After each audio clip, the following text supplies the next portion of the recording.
Hey guys, Cotton Grammar Assimilation Webinar. It is Wednesday. We got a super hot topic lined up, guys.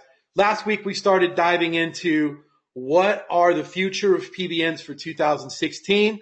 What's changed? What do you need to do? We had some incredible tips that we showed you last week on the webinar. Derek was on fire last week. He's going to continue that this week. He has some stuff that he does behind the scenes, and we're going to get to take a look at Juicy Domains also, one of the websites that he owns and how he's able to get PBNs easily and how to find them quickly and what to look for in this day and age.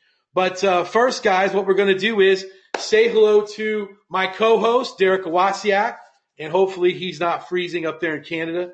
What's up, Derek? Hey, Con. Doing great. No, it's actually quite mild out lately, so snow's melting a little bit. It's kind of depressing. Great. I like the wet stuff.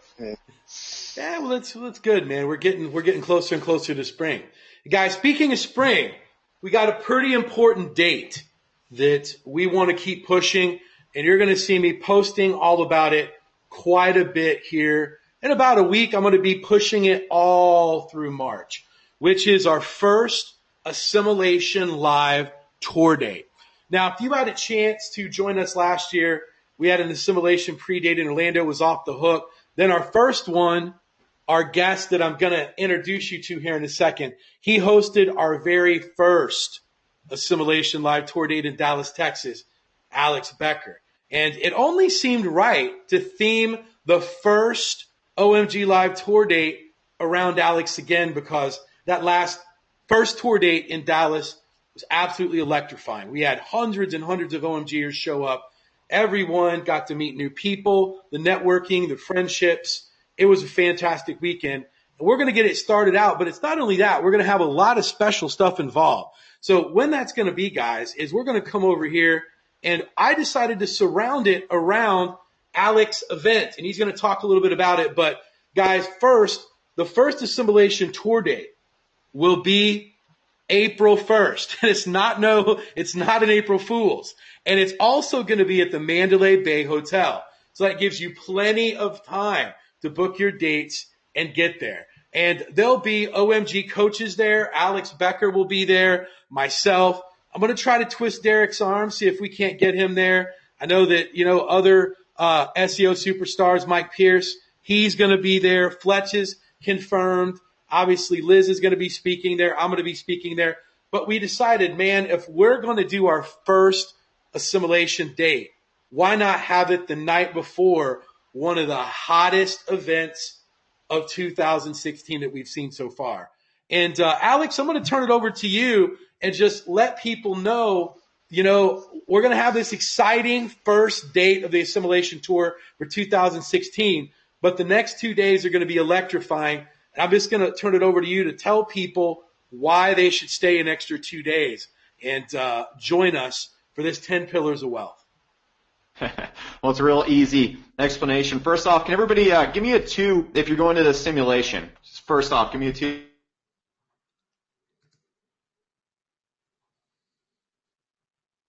Let's go there. That's what it was like in Dallas. And we're going to also have just who's. We're going to have multiple people, networks close to like 500 million also joining me coming to. And a lot of cool speakers from the event and stuff like that. Hey, Con, you want to throw me presenter so I can go through just some slides real quick and tell everybody about the SEO Mastermind? Sure. There you go.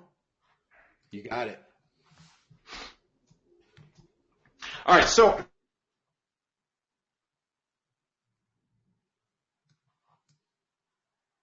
cool, sold enough copies to break the New York Times bestsellers list, so that's really cool. We're almost practically out of tickets for the event. We have about 100 tickets left. And the reason why I want to share this with everybody in OMG here, and the reason why I wanted to share this before, we were going to do another webinar, I think, on like the 3rd with OMG and stuff like that. It's just Ty Lopez is hitting the event, I believe, on the 1st, so we're just going to be out of tickets after that. This list is gargantuanly huge. Anyways, we're going to be having 10 Pillars of Wealth, and just between the first keynote speakers, we have almost $1 billion worth of network speaking. We have Grant Cardone, Ty Lopez, Tom Mirza, every single person speaking at the event. We have Liz Rare, we have Cotton Grammar, we've got Chris Record, Anthony Morrison. Every single person speaking at the event is a multimillionaire. We're going to be breaking down everything I've done to scale my business to multiple $1 million per year, things people have done to scale their businesses to hundreds of $1 million, and all sorts of stuff like that. Now,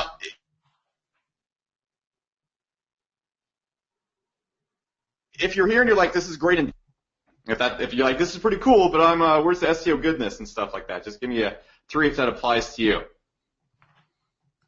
Quiet. There's a few 3s. There you go. That's exactly what I'd be thinking if I was an SEO. So with that being said, guys, the day before, we're going to be having OMG simulation. We're going to have everybody from OMG is going to be gathering there, non-OMGers, just SEOs and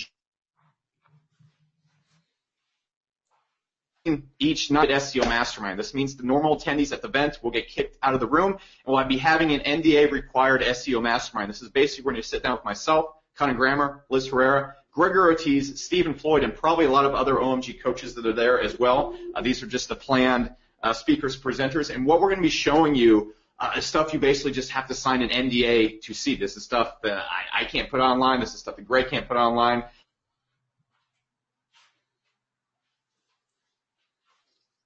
And stuff like that, but Con says he's going to share some crazy stuff. We're basically going to be showing you stuff that's borderline evil and super black hat at this, and on top it's another gathering with everybody from OMG and stuff like that. So with that being said, guys, out of the 100 or so tickets left, I want to give away, not give away, but I want to give 25 last tickets. I was planning on saving these for like March or April 3rd.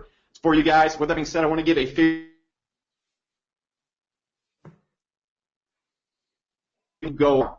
we have 2 package levels. Let me pull up my browser. So we have the standard admission that's $297, and then we have the SEO master admission, which is usually about $400.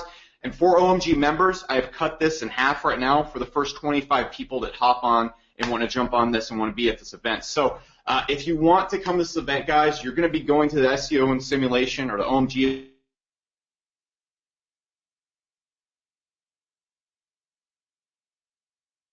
come to this event, 25 tickets, that's it.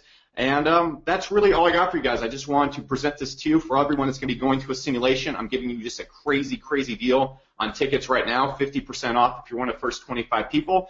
And the event's going to be mind-blowing. Over $1 billion in net worth speaking.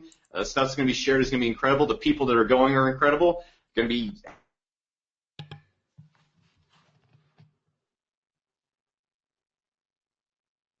absolute zoo. He will actually be there as well. He's going to be the after-show entertainment.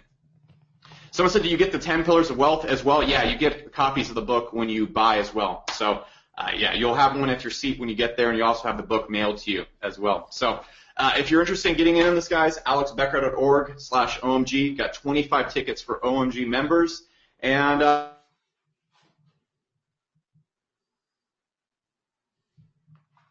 people here were playing on this, and Grant Cardone hit this. We're going to sell those final 100 tickets, and that's just it. So, Con, I think that's all I got right now. This is going to be so exciting, this event, and I'm just it's getting close. We're like almost 30 days out, so it's definitely pretty cool.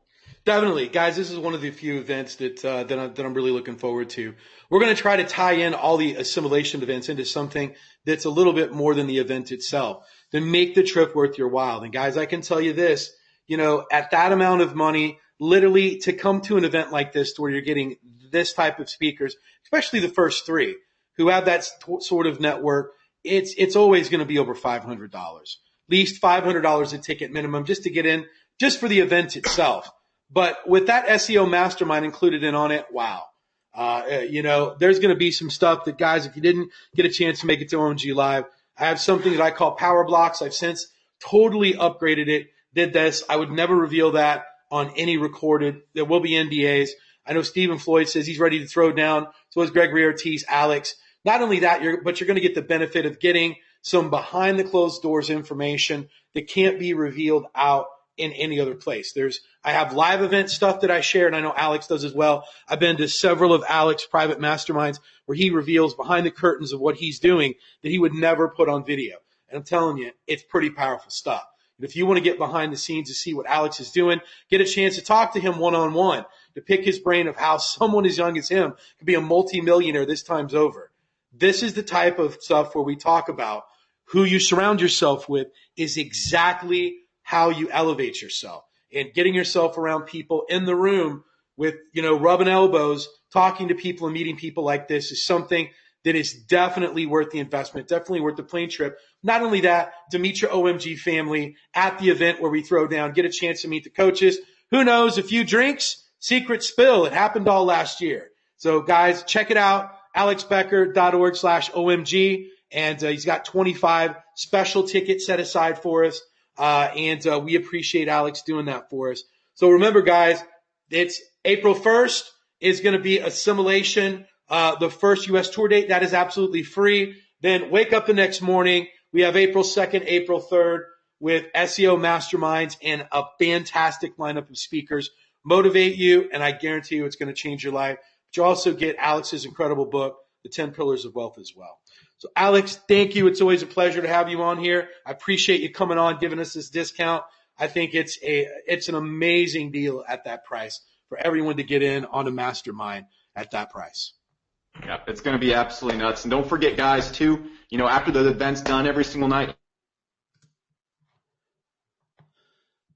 you're going to be hanging out with the top, there we go, bounced off right there. You're going to be hanging out with the top SEOs on the planet every single night at the bar, at the after-event stuff, at all the after-event parties and stuff like that. If you're an SEO, the ticket's basically being given away to you for free right now at the value that it's at. So, again, guys, if you're an OMG, I urge you to check it out. March 1st, it's going to be gone after Grand and Ty hit this. Okay, so you have a good one, Con. I'll be just hanging out listening to your... Sure.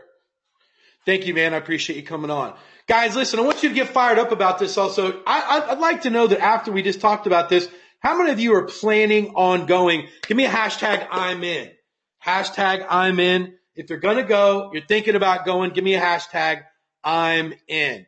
Even if you don't plan to go to the event, but you're going to come to the live Assimilation Tour event, give me that hashtag I'm in because I want to see it. Just kind of want to see how many people, guys. We always have hundreds of people that showed up everywhere else. You're able, and I'm telling you guys, it gets crazy. I seen Stephen Floyd on the very first one, our pre-launch in Orlando. He had 25 people surrounded around him just all night long, asking question after question after question, and he was exhausted when he got done. Dallas was a little more of a big party, but when we got to LA, I got backed up in a corner for 6 hours, and literally there was 20 or 30 OMGers there pounding me with questions back and forth. And I'm a whole lot more open than I would be guarded or a kind of we have a mapped out training that we have here. There's certain things that can only be talked about in person where you're not being recorded. This is where this sort of stuff happens at. But OMG Assimilation Tour basically is designed for you to meet your OMG family, to create a greater bond with everyone in the community. Guys, there's been a lot of people that have met up to do business ventures together, that have got some good partnerships, great friendships. I know because of last year that I got to know Joe, Gregory, Greg Morrison, and Fletch so much better. It literally brought us together so much closer as a coaching community, traveling and just spending time with these guys. It was amazing. I think you'll feel the same way. There's some OMGers that showed up in almost every single one of them, got to know them extremely well. And these relationships build to where, now you're really a close friend. You're able to call. You get phone numbers back and forth. You're able to get advice and things like that happen. That's what these are about. And that's why the Assimilation Tour is all about that. So hopefully we got a lot of people here saying that they're in. And that's like fantastic stuff.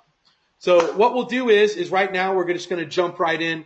And we're going to head into our Q&A part and get rolling and then turn it over to Derek. So we will get going and get some questions here. It says, Derek, thank you for the awesome information last week. Quick follow-up question, if I may. If you are successfully backorder a domain through Phoenix, you transfer it out once you can, wondering about potentially creating a registered footprint by keeping several domains with Phoenix. So they want your opinion on that.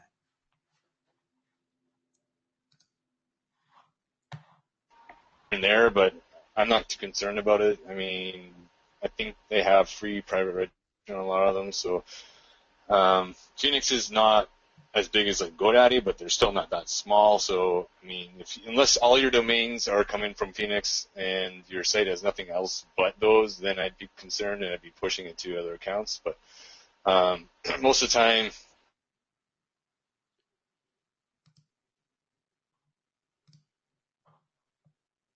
using that's my input. Great. Let me come down here, look for some more questions before we got this. Yeah, someone's asking if they could be 19 years old and attend Assimilation Live. Yeah, we're not in the casino. We're going to be just in a main area. The event itself is not in a casino. You should be able to get in. I don't know why you wouldn't. I mean, if you're going to get into a gambling section, that would be different. Wow, Derek, we almost have no questions. No questions here. A lot of old stuff. Yeah, hold on here. It says, Derek, did you see Moz change the amount that you can use your free API, the number of searches? Yes. Yeah, they changed it from the request from 1 per second to 1 per. Mm-hmm. So, if you're using like NetPeak checker and stuff right now, you're gonna have to slow that really far down.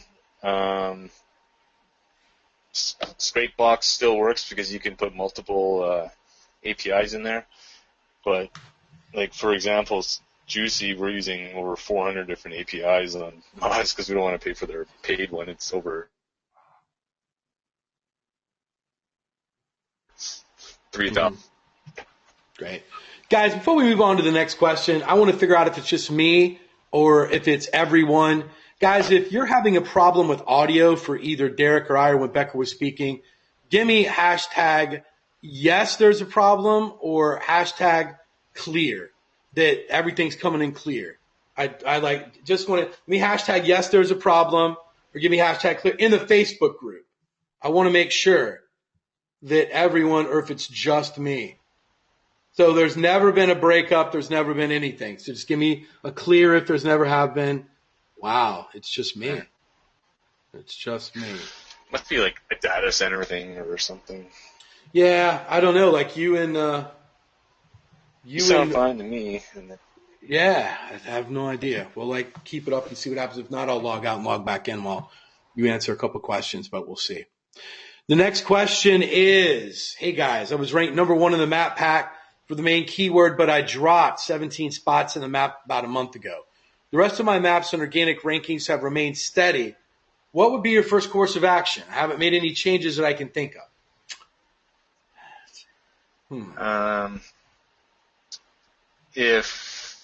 Hopefully you're using like some of the map tactics we've been teaching. So,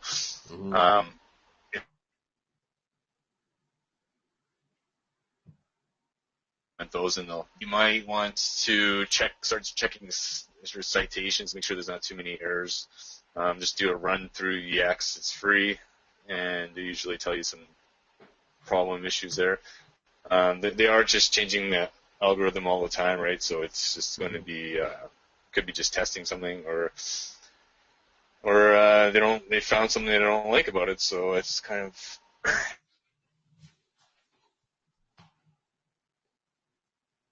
I mean, you just kind of about a month ago. Because everything else seems fine. I mean, things just do pop in and pop out as well, right? So. I know you said that you had some that just kind of like popped in after being out for a couple months, you know?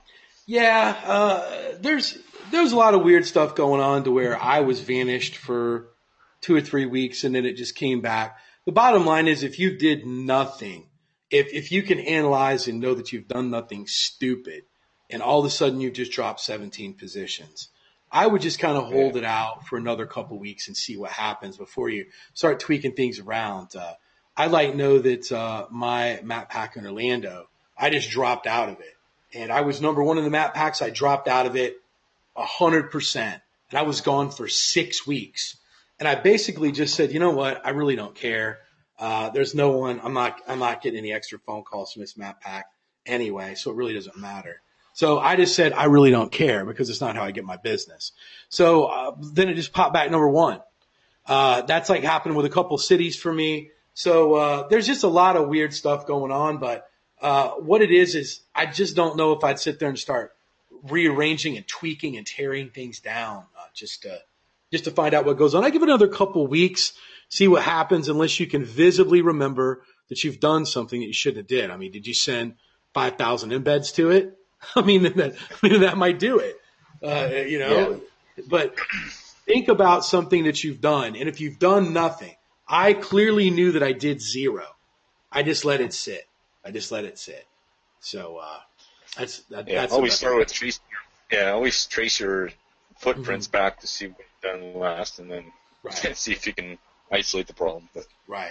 One of the things that a lot of people don't do, Derek, is I don't think that we do a very good job of like tracking everything. And I talked about this at OMG Live, tracking everything with our websites, but not maps. We're not tracking the work that we do with maps. And when you're working on so many things, you can attest to this. It's easy to forget a couple clicks of the button that you've done something, ordered something, or did that to a map, and absolutely forget about it and never remember it if you didn't document it. So, possible. I do the same thing even with just PBNs sometimes. I'm like, I knew I sent a PBN to this one, but I have no idea which one it is. Right. I need to find it now because I have an issue. Right. So even with maps, guys, my thing that I'd want to encourage you is track exactly what you're doing. When you track your movements, it's very easy. I am a stickler on tracking what's going on. And, I'd want to know exactly what I've done. And that's what Greg is. I learned that from Greg. Greg is a meticulous tracker. And that's why Greg can come back. Greg is probably the best tracker in the world when it comes to, tracking website data and exactly what he's done and just writing every detail down. And, that's, yeah. Mm-hmm. Right. And that's something that, that you should get into. And, Derek just brought up a good point. I don't go that far, but it can't hurt. If you change page titles, put down where your rank was and put down what it was, right when you made the change. And then you got to track it, because if not, guys, God, man, I work on so much stuff. I don't remember what the page title was before. I kind of think I do. So, it doesn't hurt, but, I just hold tight, John. I think you'll be fine unless you know that you can physically remember that you did something that you shouldn't have. Yeah. And that's kind of an underutilized feature in a lot of these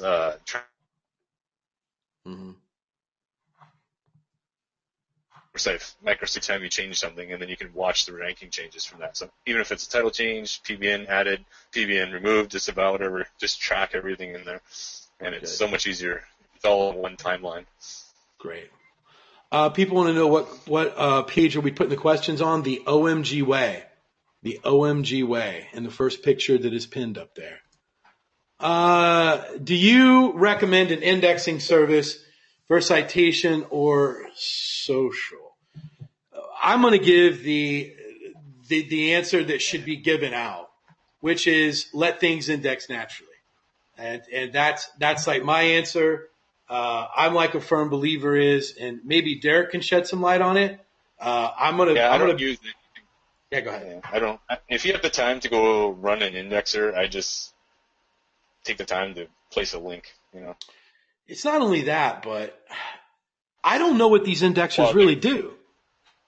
Yeah, they're basically just GSA lists, right? And so, unless you're using the submit URL in Google or you're in your webmaster tools and submitting a URL there, but all those can be bad for your site. So sure, and that's it. Sure, that's one of the things is until you get in and find out, you don't see none of these indexing services tell you exactly what they're doing. So just think about that. Well, it's an indexer. I put it in here and I press a button, and it seems an easy thing to do, but you really don't know what goes on. So I would let things index naturally, and probably the best way to do it, or send some social signals to it, something like that. It'll be fine. Yep. Next one is, I know Easy Blog Networks is not recommended, but it looks like they are assigning accounts with FIDD host. Is that still not suggested? I don't use Easy Blog Network, so I don't know. I don't even. Yeah, I don't. I don't know. Like, I mean, if you're testing it, I mean, go ahead and find it. Like, let us know. But yeah, I have no idea. I don't like using them. I know Greg said stay away from them, so I have no idea.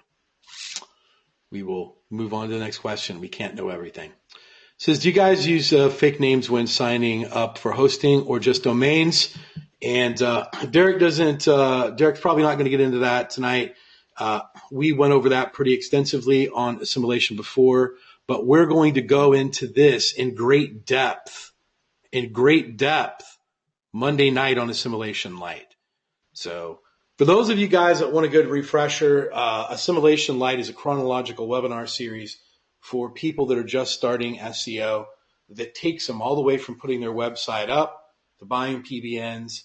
And we're going to go over hosting, we're going to go over name servers, and we're going to go over exactly what you need to do to set up your PBNs with Stephen Floyd on Monday night. So that's like where you're going to get your best answer at right there without getting into a whole big long out teaching on that. Just sign up for that. And it's also Stephen Floyd covered that on an assimilation webinar. There's 2 hours of training on that back. I believe it was in September. So go back and check that out. Next one is this: after you went through Moz DA, would you completely rule this out as a tool for SEO? And Derek, I'll answer that because I talked about it. One of the things that I'm going to say that's pretty controversial, Derek might not agree with me or not, but I have pretty much all but shoved Moz DA and Moz PA at the very back of my list of metrics that I check. I feel that these guys just don't update. They don't crawl hard enough. I don't know how they get their metrics. You can literally put in a PBN and Moz will show 1 or 2 links and give it a DA 35 when they have no basis of even doing it. And I can go to Ahrefs and I can see that there's 1,700 live links that I can look at and I can check. I have moved my whole business over the last 2 months over to Ahrefs domain ranking and the UR, which is URL ranking. And I've discussed it with Greg. I've discussed it with Joe. I've discussed it with everyone else. They're all testing it and they're really liking the results of this because it changes daily. It is the only live metric that I know of that if you start studying it, that you can really get a good grasp on the power of a website and what happens when links leave it and when links come at it on a daily basis. So we went through this on Assimilation Light where I'm teaching all the new people in OMG to still check DA, but do not use it as the king of all metrics. At least I don't anymore, and that's my opinion. I think that Ahrefs has surpassed them at this point, is like far as analyzation, as far as giving you a whole bunch of more metrics than Moz ever can as far as when it comes to with links. So that's just my opinion. Derek, what do you think? Yeah, well, some of that might be just because when you put a URL into Moz, it's going to default to the page rather than the domain, but they are kind of like the last one you should be using to analyze links, especially because if you're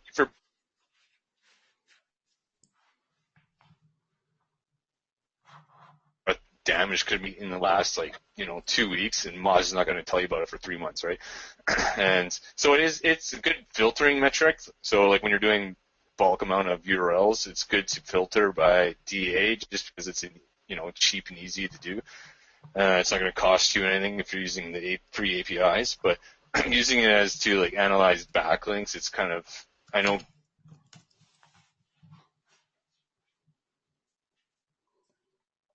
links that have been there for that kind of point of view, but as in terms of being up to date, they got worse crawling power than Bing. It's like right. Yeah, so it's just they're really really slow, and then there's not really any qualifier to Moz DAs in quality, so it's not just because it's a high DA site doesn't mean it has really good trust. It's the easiest metric to manipulate out there. Sure. Totally agree. I'm trying to see very quickly here if I can give a quick example of what I'm talking about and then bring it over on the screen. Just need about a second. And here is one right here. And I'm going to bring this over on the screen right here. So here we go. This right here is, I just went to expireddomains.net and I pulled out a expired PBN right here that is available to buy right now. And as you can see, it has a domain authority of 52. It has a page authority of 1. Look at this. There's no backlinks whatsoever. Well, that kind of go down to the target. Go down to the target and go to the. See, because you're on page. So yeah. See, like some people don't build links to the non-www. Mm-hmm. So we have done it, and so we've like got right here 50 links. 50. Yeah. So 50 links. Now, let's come over here. Look at this. 9.5 million links. Yeah. So, and look at this now. Now, here's what I want you guys to really look at. Now, they're not talking about the quality when they're looking at DR right here. They're talking about the power. You got to go to Majestic, in my opinion, to look at the quality of the links. So when you look at this, it's a domain of 59, and you have this of 52. So to me, they're pretty much the same on a lot of stuff. The UR, which is like PA, if you look over, it's 1, but this is 11. But guys, answer me this, and it has the same stuff, the exact same stuff and more. Where countries it's coming in at, all the anchor text that's coming in. You can look at link velocity that's coming in here to look at new links that like come in. But not only that, Moz doesn't do this. And when you click on this, it tells you how fast these links are coming into the website. Now it happens to run slow when I want to do this. There's just so many things that this does right now that I myself almost ignore DA, ignore PA. The only thing I use Moz for right now is for keyword difficulty. And I'm going to be honest with you, I'm trying to abandon that and try to find another one to give me my time, energy, and resources so I can actually see the level of difficulty of certain things that I go after, which is how I base my time and my stuff on.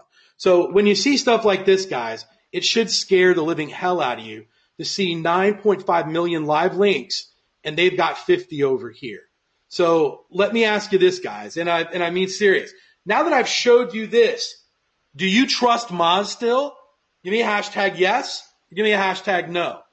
I mean, I really would like to see this right here because, guys, if you're not doing this right now, if you're not checking it in Moz, you're really kidding yourself right here. Come down here and then see this. I want to see how many people are really kind of getting it right here. And you guys can do this test with a lot of stuff. So, guys, I'm telling you right now, if you switch to DRUR, which is domain rating and URL rating, it changes daily. When links come and go, I watch my like DR and my UR change, which helps me out a little bit. So what I'm trying to say is, guys, I wouldn't abandon it altogether, but I would certainly demote it on a metric that you're looking at from now on. Ahrefs has come such a long way that did they finally get over there and they do it? Yeah. So look at this, guys. This also helps you out tremendously. Look at the links that was being built to this site in January that has 9 million. It shows all the links daily, and all you got to do is click on this, click on that, and it'll show you links built daily. There's so much other stuff. Let's find out if this site was actually ranking anywhere. We would put it in here. It's going to give us positions that it would rank for, if it ranks for anything at all. It just gives you a whole lot more information than you would ever get. So obviously you can see here what it was ranking for. And if you wanted to pick this up, it's ranking for First Basketball Hoop at number 88 right now.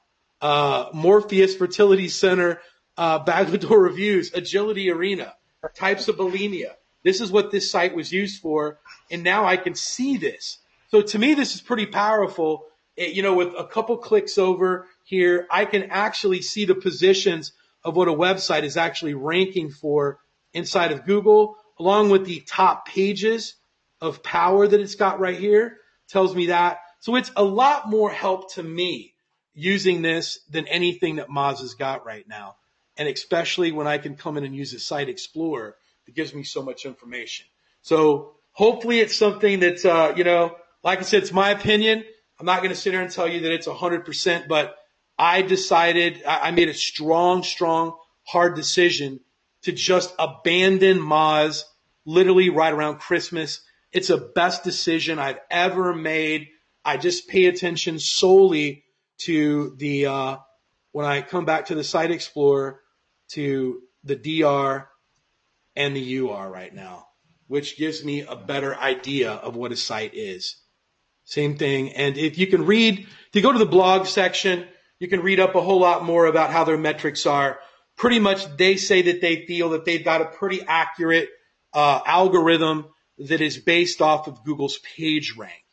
And so something I've used and I found it to be pretty accurate, especially when it changes daily. So hopefully that helps you guys out when you're, doing some searching and doing some other stuff. So hopefully that helps. So we will go to the next question. Now I got to pull it back out and find out where I was. And things are running very, very, very slow on this thing. Derek, you're going to lose. I'm going to lose you because I don't even know where we're going at. So we're going to come here. Let me click on this. When doing 50 citations for my city SEO for your page, it says you target another city. Do you have to? Okay. What they're basically asking is guys, is it okay? Let's say that you have, I'm going to use my site for example, cottongrammar.com. And so cottongrammar.com, pretty much, I would build all of my social profiles around that if I wanted to rank, which it does in St. Louis. But then I've got a URL for cottongrammar.com Chicago SEO. I would treat that as a brand new website.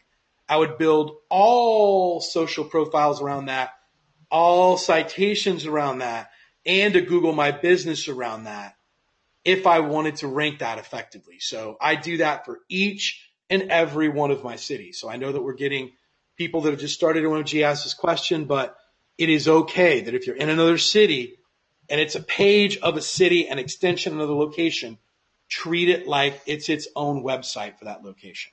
So I hope that makes sense. Next question. When you start client SEO, how can you prove to your clients that you are a better SEO? Consultants charge ridiculously low prices when you don't have your website up on the first page yet. Guys, we go over this absolutely extensively. What I'm going to do is get to questions where I can really help people. Guys, it's in Assimilation Light. I've went over this a million times this year. We just did 2 webinars about clients. I would go back and watch those 2 webinars. Guys, you really need to watch the webinars instead of asking questions. All this information is inside of there. Next one. Hey guys, what guarantees do you make to your clients? Page 1, page 4. Guys, we also went over this as well. Go back and watch the most frequently asked questions. Derek, Fletch, and myself all answered this 3 weeks ago on Assimilation. It says, hey, I got this PBN I built on top of expired domains. I'm not sure if they're spammed or have natural branded links. The thing is, a PBN does not take effect. Do you have any type of 2 or 3 PBNs in order to wake them up? Oh, I'm not understanding that question. It says, I got this PBN. If you want to try to answer it, you can. He's not sure if it's going to indicate if it's spammed or natural link or text profile. The thing is, the PBN does not take effect. I don't know what that part means, but if you can, I know the last part is he asking is if you can stack PBNs basically.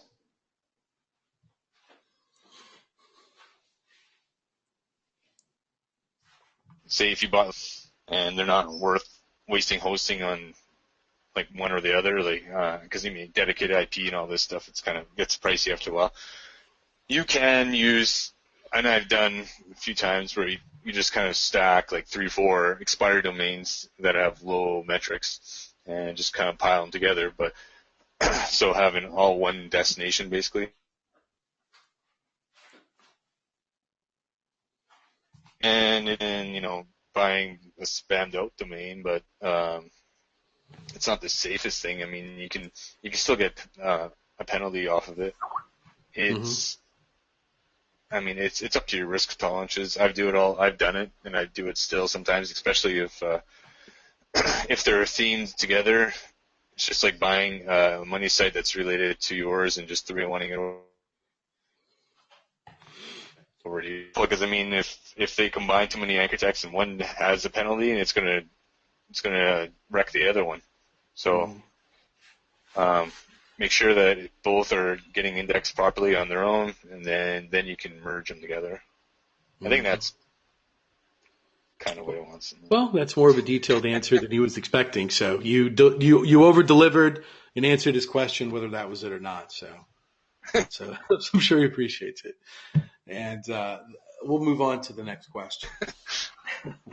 The next question is, have you seen press releases move rankings, or do they only help with anchor text diversification? I have never used press releases for rankings. Yeah, they're going to move, they can move your rankings, but it's usually through the traffic and just kind of like the freshness of like the caffeine update and stuff. Right. So it's more about when you're doing press releases, you're okay. So you can get improved search results rankings from traffic, right? So if you're no one's going to read your press release about a new service you offer or whatever, but I mean, if it's something that's has some kind of viral campaign ability to it, you can get quite a lot of traffic off it. And more importantly, I use them as catalysts. So if there is something that's really in front of eyeballs, and that can attract natural links, and you can get curation, and you can start a snowball effect. But it's kind of hit and miss on, you can't just post anything you want and try to get this massive campaign going. But you got to think about it, like all the national brands are doing constant press releases because they have something that's going to end up in Google News. It's going to end up all over sites everywhere else in the world, right? It's not just the press release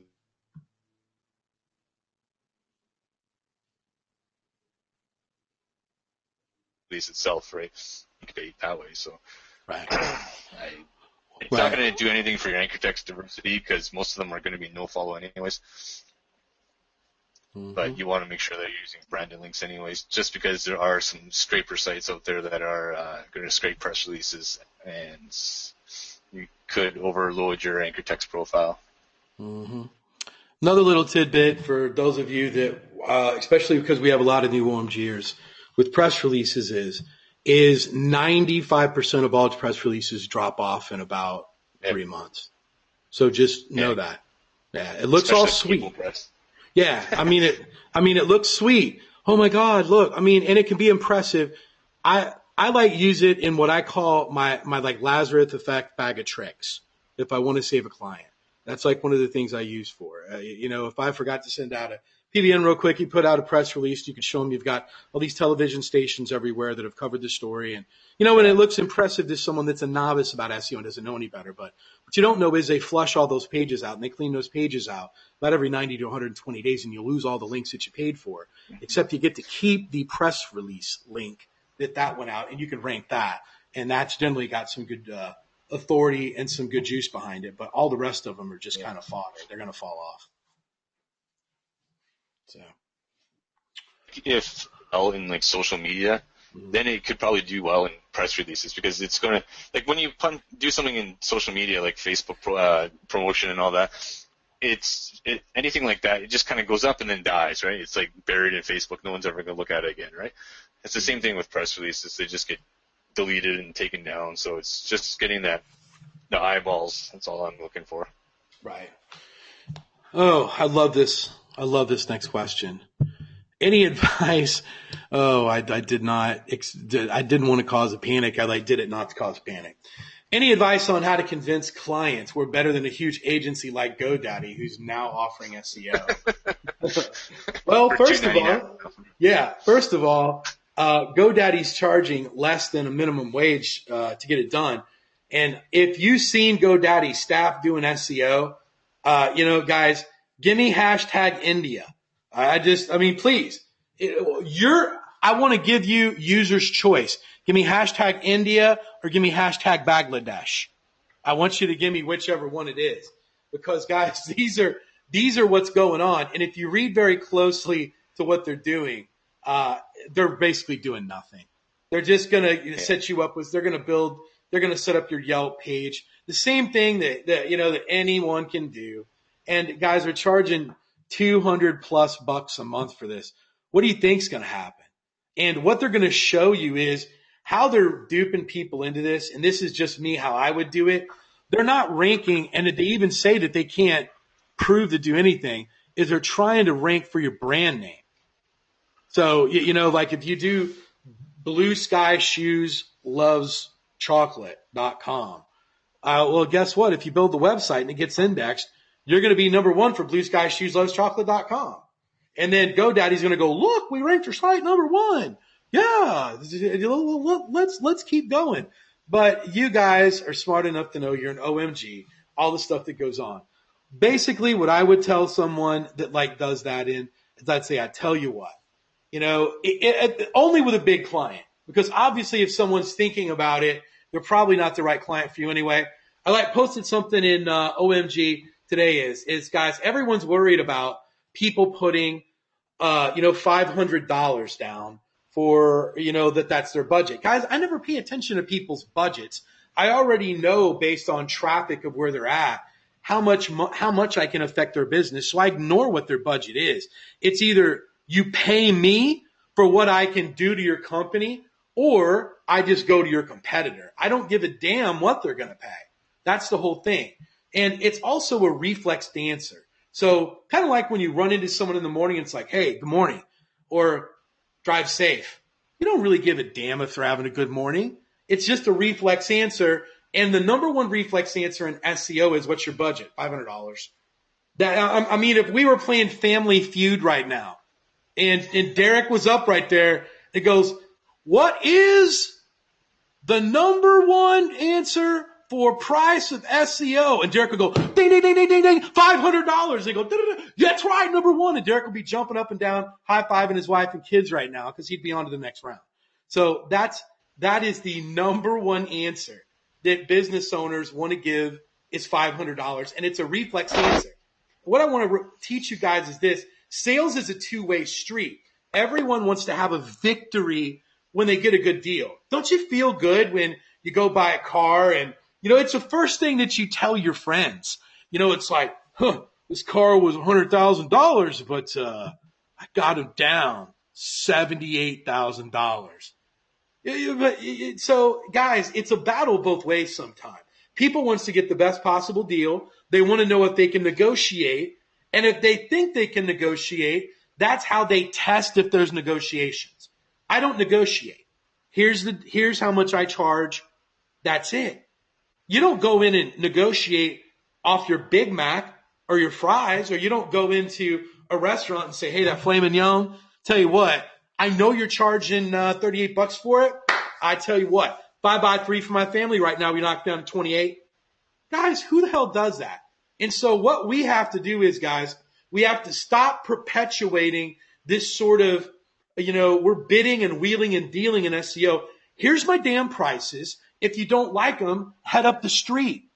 Go to that other guy up there that I'm whipping his ass, because when your competitors see that he's moved up 3 spots, I'm going to call your competitor and I'm going to tell him why, and I'm going to wipe you off the board. That's what's going to go on. So I wouldn't be scared about GoDaddy. I know that Derek messaged me and he goes, Cotton, what are we going to do? GoDaddy just started. Yeah. I'm pretty sure what they're doing is all they do is submit your URL to the search engine. Right. So, but what it does do, guys, is look at this from a positive angle. Look, Derek, they did it. There you are. Family Feud, my friend, you're up there. Survey says $500. But guys, it's a real positive thing, and I want to tell you why. Because if GoDaddy, and here's the whole thing, I hope GoDaddy puts a commercial about that. Let me ask you guys this. How many of you guys would have loved to see GoDaddy do an SEO commercial on the Super Bowl? Give me a yes or give me a no. Honestly. Be very honest with me. Give me hashtag yes or give me hashtag no right here. Hashtag yes or hashtag no. Hashtag yes or hashtag no. And there's a lot of yeses here. Some no's, some yeses. Guys, come on guys, keep it going, man. We got about 500 people on here. I know you guys are awake out here. And so guys, the answer to me, this is my personal opinion, is yes. I would love for that ad to come on the Super Bowl because now it legitimizes what Derek and I do because no one knows what Derek and I does. We have to explain to business owners what we do. It'll actually open the conversation up about what SEO is. And you can say, see GoDaddy over there? They don't have a clue what they're doing, guys. There's boutique stuff of everything. You see, you can go to a Logan Steakhouse or what's another one? Outback. That's a local chain. Or, guys, you know when you want the best steak, you know where to go. You're not going to Outback or you're not going to Logan Steakhouse or you're certainly not going to Chili's to order the 2-for-1 to get the best steak. So my whole point of it is there's fast food, then there's quality. You can go out and you can buy a Toyota little Tercel or what's that, Yaris? Is that what they call it? What's that one car that's just I don't know. You can go out and you can buy one of those smart cars. They're like $12,000, or you can go out and you can buy a Rolls Royce. So guys, there's always levels of the spectrum that people are going to pay. So the object is attract the people that you want. Attract the people that you want. But I hope they do SEO commercials because it just opens up the discussion. It lets business owners know it's something that they need to think about, and it will literally get people typing in SEO City a whole lot more. I think it'll be a great thing for us, Derek. What's your opinion on it? Would you like for GoDaddy to run a commercial about SEO? Well, I'm going to hire them to do all my SEO too. No, but what's your thoughts on it, though? Would you like to see a GoDaddy SEO commercial? I would love to. Because then they would just bring a lot more awareness to the industry. But it would just get no results for anyone. And right. Obviously, their terms of service is going to be 20 pages long of what they actually. Sure. Would actually promise it. Mm-hmm. What'd you say? I'm sorry, you were cutting out. Yeah. Oh, sorry. I forgot. Okay. So all I'm saying is, guys, please don't worry about stuff like GoDaddy. Literally, it's I guess it would be the best independently owned steakhouse in town worrying about a Subway opening up across the street. There's different markets for different people. These were not going to be our customers anyway. I don't attract those type of customers. I filter them out with my discovery form.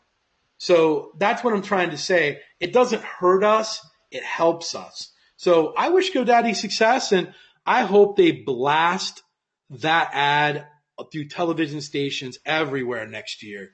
It'll just get people searching for SEO, and they're going to really, really make us more money because people are going to go to GoDaddy will be the fast food. We're going to be the quality. And that's the best analogy that I can give. So we'll be going down to the next one. So next question. If you're building out 2.0s around your money site, are DA profiles as good as a high DA article-based 2.0? I'm not understanding that question. I think it's should you be building high DA profiles, just saying the kind of what your site's about, your Facebook and all that kind of stuff, versus a Weebly with an article with an anchor text, right? So, one's going to be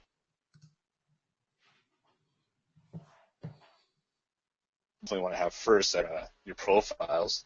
The high DA article-based ones for anchor text, that's when you're going to start targeting what you're trying to rank for. But where the high DA profiles are going to be good for is setting up a base, and it's going to help you get with some of your core rankings, right? So it's kind of just building up your domain authority and establishing a brand.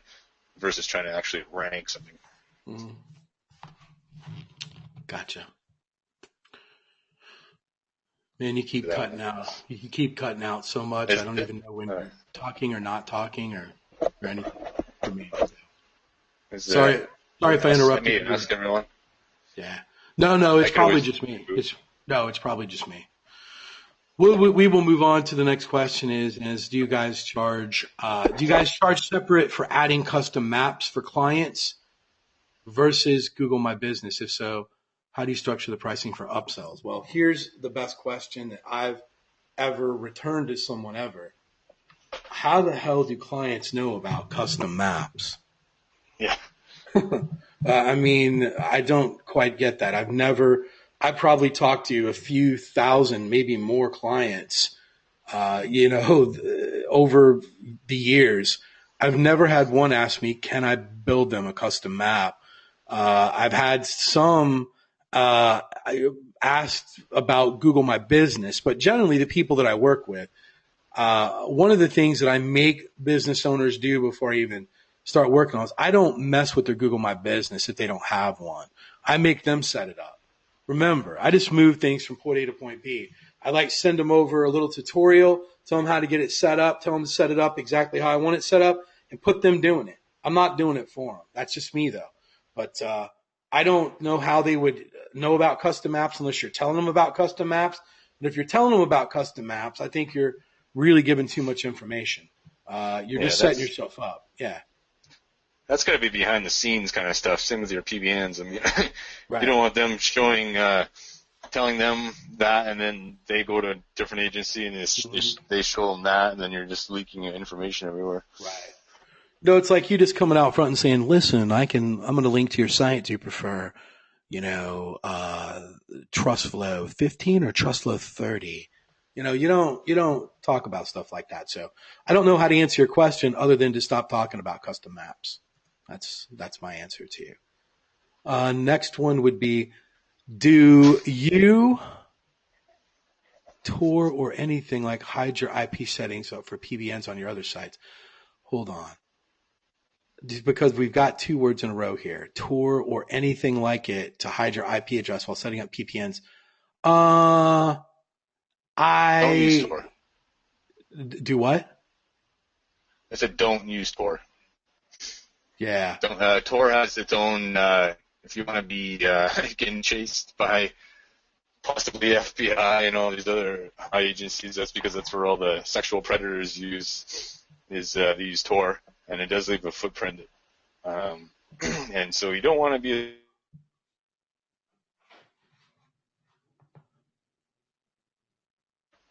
Wow. I just learned something. I've never heard of Tor before, and I'm not ashamed to admit it.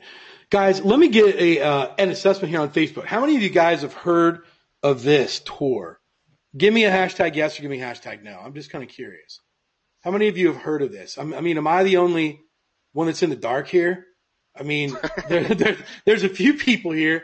Seriously, have you ever heard of Tor before? Because I have not. Because we're using Wizard this. of Oz, I know everything. Well, we're like using this to weed out people that are committing crimes. Because that's what. Look at all these people. There's all these people here that say, "Oh yes, I certainly know what it is." Did you say that it's used to traffic kiddie porn or something? Well, okay, what it is, it's kind of like a torrent, but for browsers, so you can kind of bounce off other people's IPs. And... Yeah.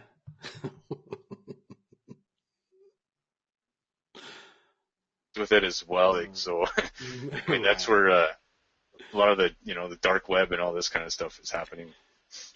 Oh, something tells me that I am glad that I don't know what that is, and there's a good reason that I don't.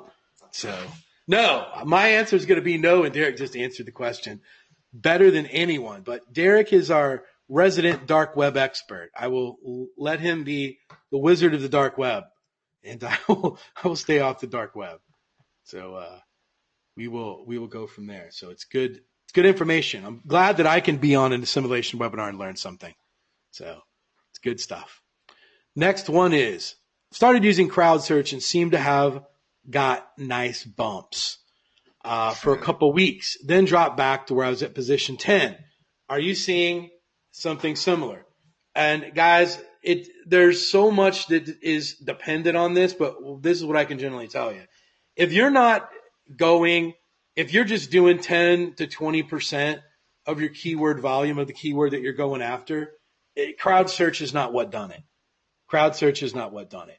Now, if you got crazy, and if your keyword search is like 100, and you crank that thing up to 80, and you've never had 80 clicks on your site before, you've never even had but 2 or 3 a month, and you immediately go to 80, well, I don't know. Or if it's 1,000 and you cranked it up to 500, yeah. But if you're using the smart rank, it has nothing to do with why you dropped. Don't you agree, Derek? Yeah, I mean, it's kind of one of those things that's kind of just going to fluctuate. Right. You should be slowly.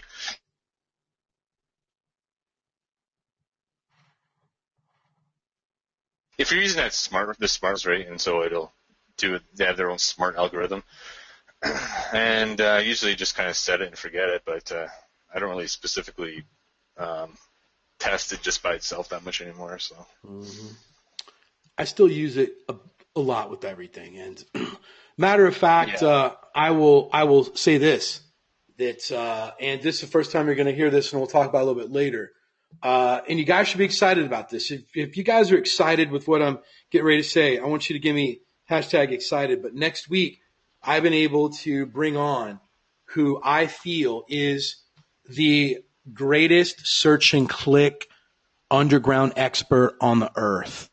He has been doing search and click for 7 years now. He taught Joe Marfolio. He's helped me out a tremendous amount.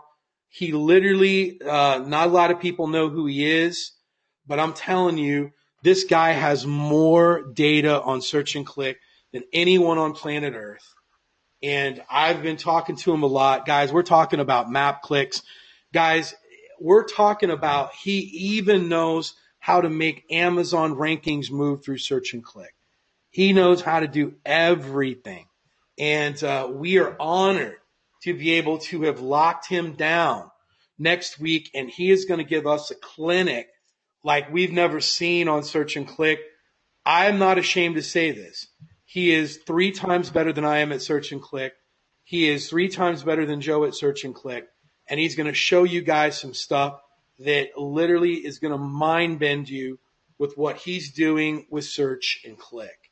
And I've particularly asked him to teach a brief lesson last week on some of the research that he's done with maps, search and click, and exactly what needs to be done to get that moved up. So guys, if you guys are excited about, and you know what, Suzanne McDowell just posted right here, she actually had a chance to have lunch with this guy when she met him in Vegas also. And he literally is a pretty scary guy with the amount of knowledge that he's got about search and click. Guys, I can tell you this.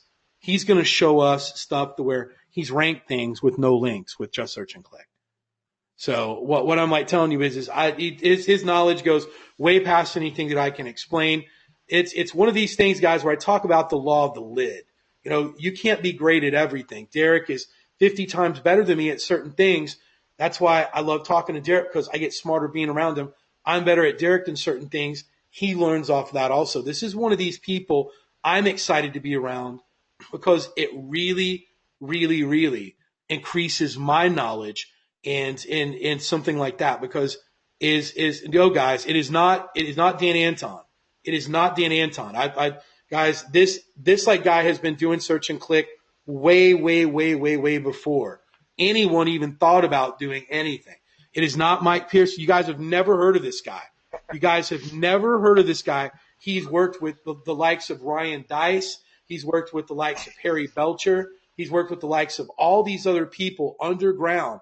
Is very rarely known. And it is no one that we've ever had on Assimilation before. It's his first time getting introduced to OMG in history.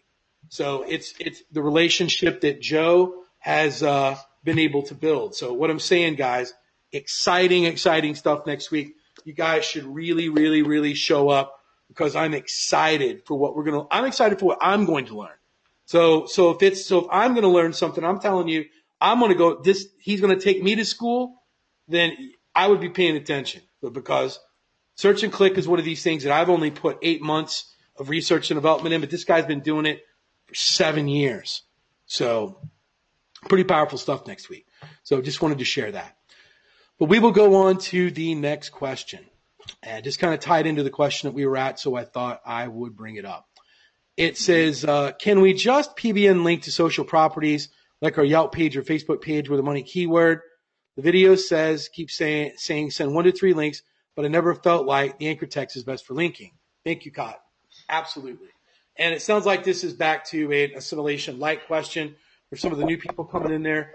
Yes, guys, look, once you get about 50 profiles, 50 social properties around your website, then yes, it is safe to send a PB link into the money site, but you also follow what Greg says. You can throw PBNs at your social profiles, your Flickrs, your Facebooks, your Pinterest, your LinkedIn. You can do all that sort of stuff and powered it up. I answered your question on the assimilation replay that just came up today from Monday. So you'll want to go back and watch that for the assimilation light replay. So we will go on to the next one.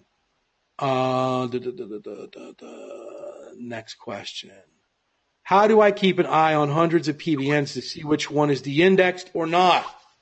Very good question. The answer is Network Crusader. Network Crusader. And I will just briefly show you, this is how I keep track of my stuff. And so I know what's de-indexed or not.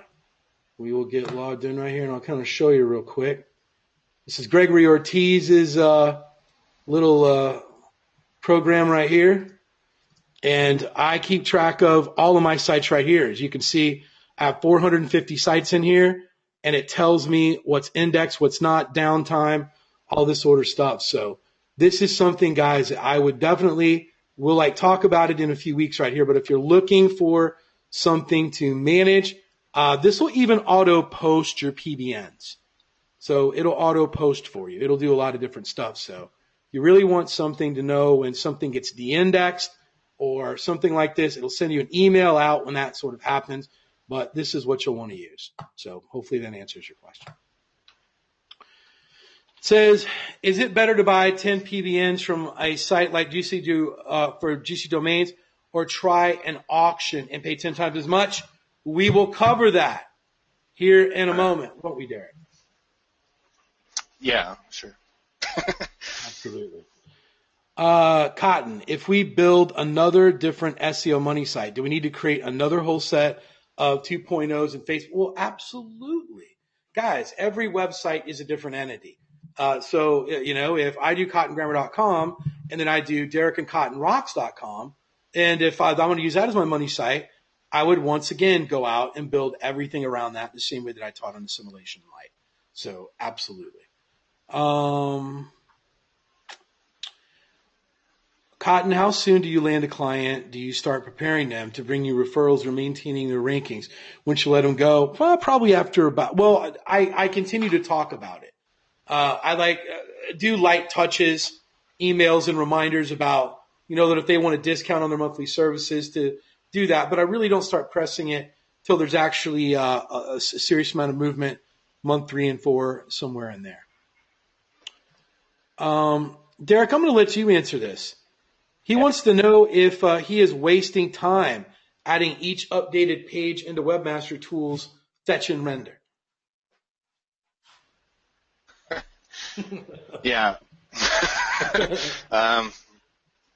Short answer, yes. But I mean, if you're doing some minor tests and you just want to, if you're like Greg and you really want to see if this title is working right now or by tomorrow, you can do the fetching and render, and you'll get faster results that way. But most of the time, none of us have time to do that, and we just leave it and let it. It's going to take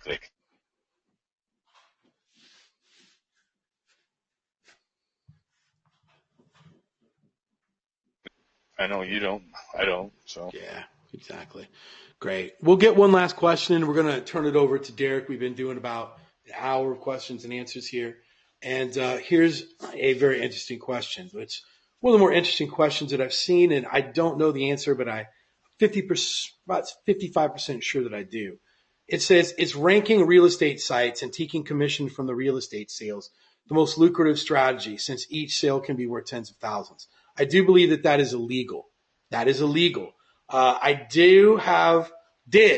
let it expire. I had my real estate license in Illinois, and I had my mortgage license in Illinois as well.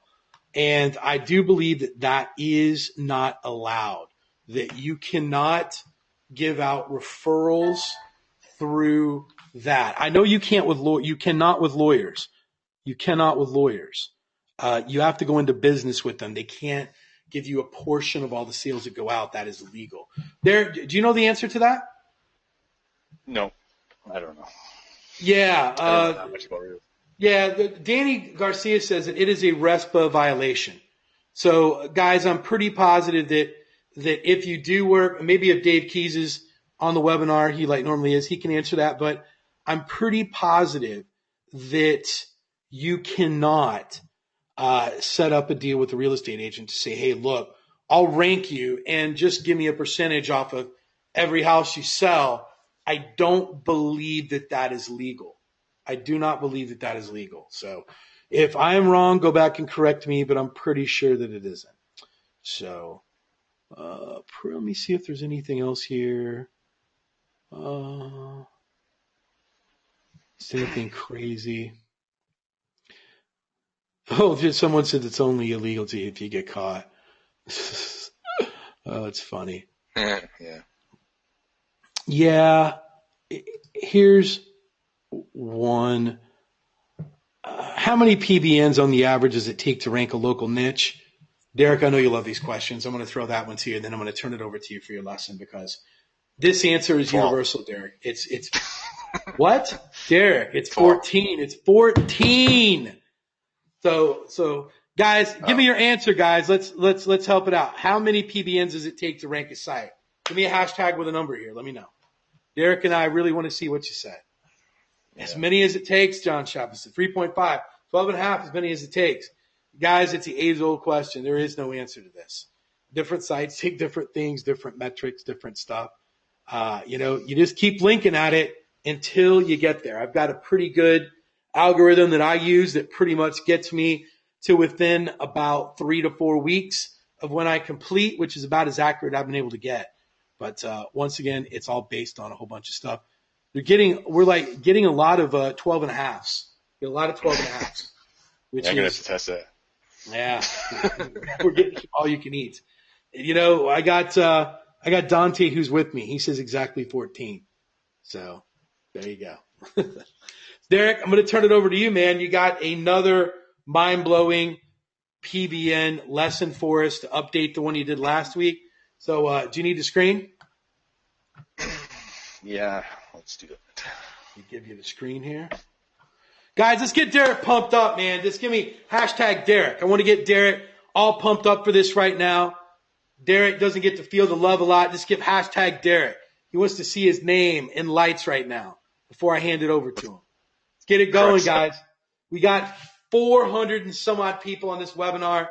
Let's get it going, guys. Let me see hashtag Derek. Guys, I know you've got your cell phone in your hand. You might be in front of your PC. Let's bust that cell phone out. Get in there. Hashtag Derek. Just move over real quick. Hashtag Derek. You're not going to miss anything on the screen. Go to the Facebook group. Hashtag Derek. Let's get him pumped up. Remember, guys, he is here for free. He's not paid for this. He's here because he cares. He cares. And even Shane put you in lights there, Derek. Look at that. So, guys, Derek is one of these guys that literally I'm honored to call my friend. Him and I have been friends now for going well over, it's almost going to be about a year and a half now since you and I first talked. And, man, it's just. It feels longer than that. Yeah, it does. Yeah, it does feel longer than that. And, Derek's a guy that's really giving. And I don't know how many other people, outside one of the coaches like Stephen, Fletcher, Gregory, anyone else that could have fit so perfectly into these assimilation webinars. Derek just adds the right answers, the right no nonsense to everything. Very, very, very, very giving, very intelligent, one of the best SEOs in the world, in my opinion. So I'd like to give this time to kind of thank him, let him know that we appreciate him for everything he does. We don't want him to go overlooked in all the hard work that he gives back to us, just out of the kindness of his heart, out of the kindness of his heart. So let me go ahead and give that presenter over to you. I just need to find out where it went. There it is. Okay. You should have it. Okay. All right. Can you see my screen now? Yes, I can. Okay. All right. All right. So last week we kind of started showing you some of the tools and kind of what to look for in terms of like metrics and stuff like that. But we're going to start showing you kind of how to get. I know a lot of people are starting to do might do some back ordering and through Phoenix and some of these small registers because it's kind of where the budget. I mean, it depends on your budget, but if you're always chasing like perfect PBN, your prices are going to go through the roof. Like I've been bidding sometimes 6 auctions all expiring in the same minute, and it's just kind of like stressful bidding $500, $600. Kind of budget like I do, then what are you going to do, right? So we're going to explore some of those other opportunities for you guys to get PBNs a little bit cheaper and hopefully answer some questions at the same time. So I'm going to showcase today the juicy domains and what we can look for. This is a regular account. This is kind of what you would see. So what I do recommend for a lot of people when they're just starting out is they come into Juicy Picks and then they can, I don't want to show the screen because it's not started out for some reason. We're going to go over back to the auctions for now. We've been revamping the auctions lately and we're trying to get a lot more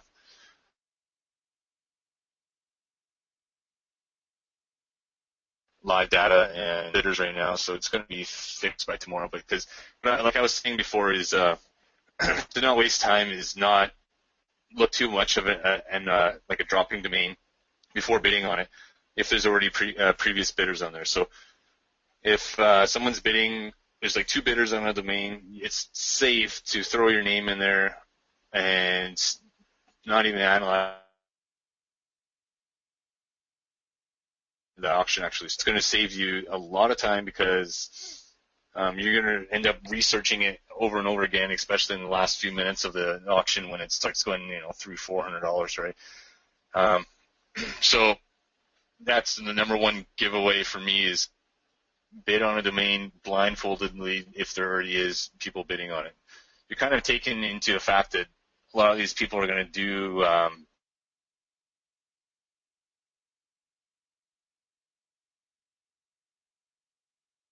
on a domain.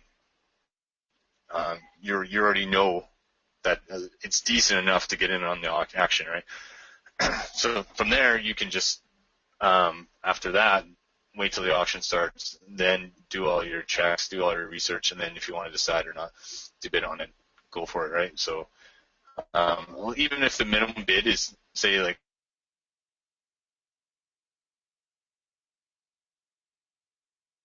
$5,000, another one.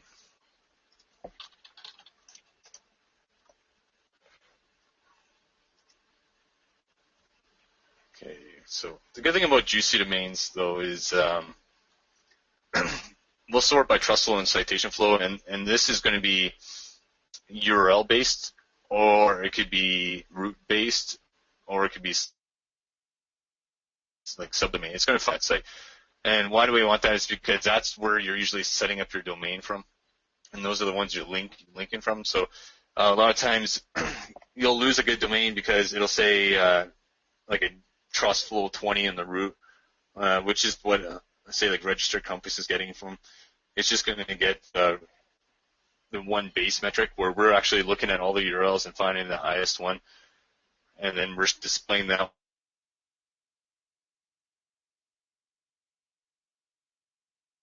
It's like the highest, right? That's pretty strong. There's 14 bidders in here. So this is one example I would just kind of go into right away and bid on it without even looking at it. everything's going to be a little bit slow because as soon as I start streaming video, everything kind of slows right down. So let me know if my voice starts cutting in and out as well.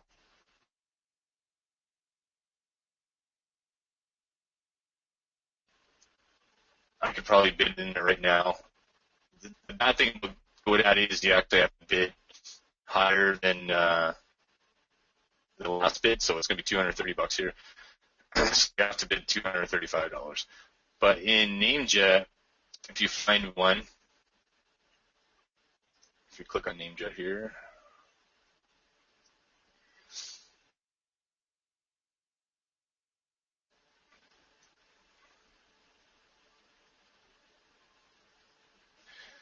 there's 4 bidders on here, and it's actually, you can bid right now. I'll just bid right now because I'm going to have to do it anyways.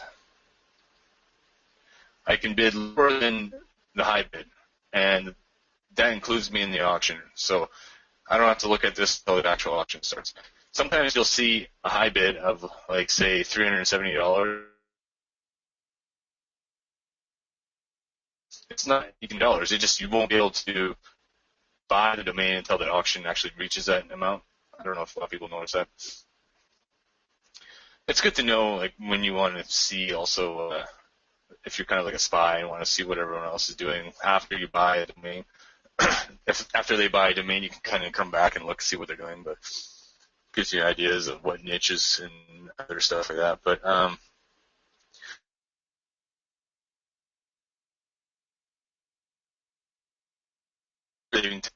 in Juicy, we have, and a lot of the other sites have this too. They'll display the number of pages indexed, and here we have a filter. We can show only Google index, but that's kind of where all the people are bidding, right? So, like the domain, if I had unlimited budget, I would come in here, I would set it to, say, trust.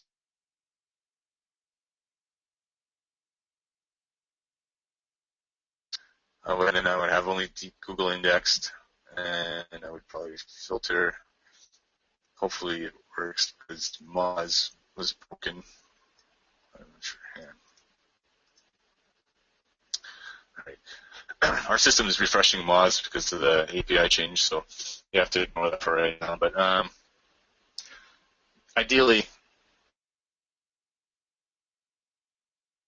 to 15, 20 citation flow, I just always leave at 0. It's going to be up there anyways. So, and then DA 20, 25, 30, up to you. It's going to, as soon as you raise, a lot of people are looking at domain authority now as their go-trick in auctions, and so I kind of keep it low. I usually do 15 to 20, and then how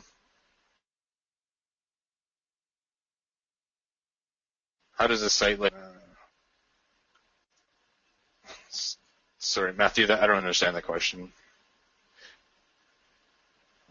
A site can get over about 5,000 backlinks depending on just how long they've been there, or if they could have been in spams, right? So,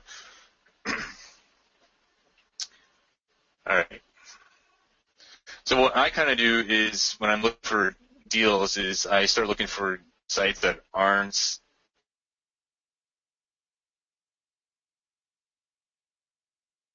Well, I already have the index checked, so I have to uncheck this.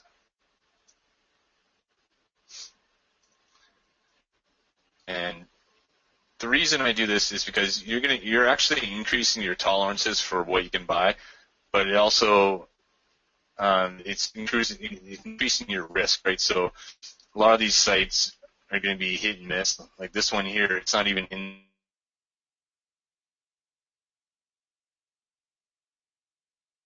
account here. People aren't going to look at this. And the big spending people are going to be looking at index domains as a priority because they want to set it up and then have it indexed. It's going to be ready to go right away, right? But you can come in here, look at de-indexed domains, and what you want to do first off is start checking and see if you have any reason to believe or not.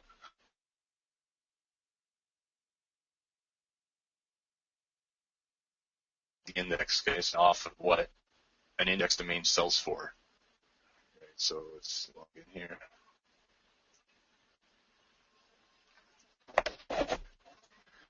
Is anyone else audio cracking up bad?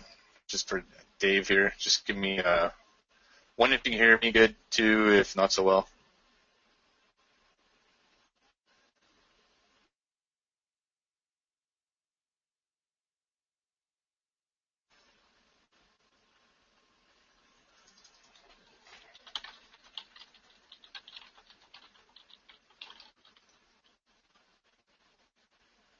It must be when the streaming is uploading faster or not.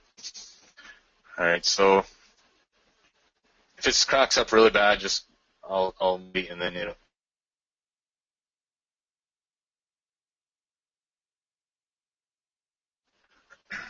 Alright, so the first thing I do is investigate the anchors, and I usually just look at this kind of overall profile here. And you can start seeing it looks like it's pretty narrow here. Trussell is really good, 24. Citation flow is low. This means like it's really good trust. The citation flow is kind of like a measure of power, and the trussell is is trust, right? So the closer these are onto a 1-to-1 scale, the better. It's really good when it's over, but it also means it's losing strength because the citation flow means there's only 338 links, right? Coming to the anchor text tab, let's see what's going on.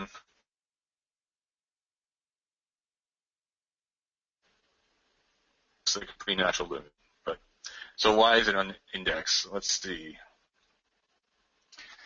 And when you get to the Wayback Machine, it's kind of going to be your main tool for finding out why it cites the index. Okay, what you're looking for is in here is broad spans of inactivity, right? So usually, if there's a lot of activity over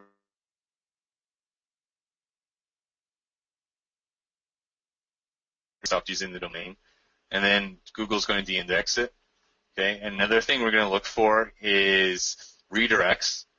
Okay, a lot of times people have a new domain, and then they use to redirect their old domain, and then they forget to renew it. And those are probably the best ones because usually they're really good sites. They're not going to index this URL anymore, and that's one of the main things that I look for. So could be a 301. It could be, a lot of times I find meta refreshes. Let's see what we have in here. This one. So we start at the back.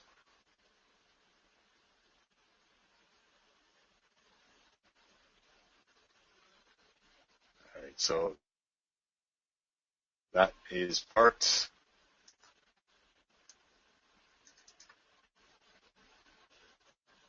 Let's do this 2010 one. It looks kind of fishy.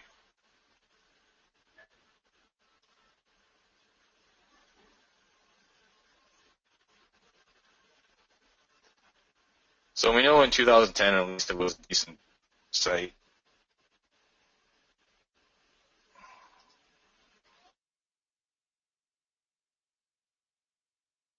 Here.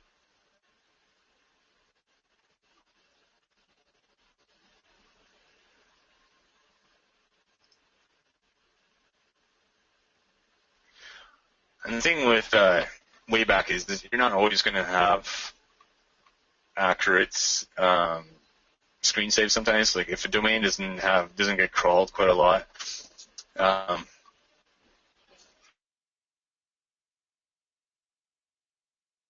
it's not going to last 2 years at least. It's been parked. This is a parked page.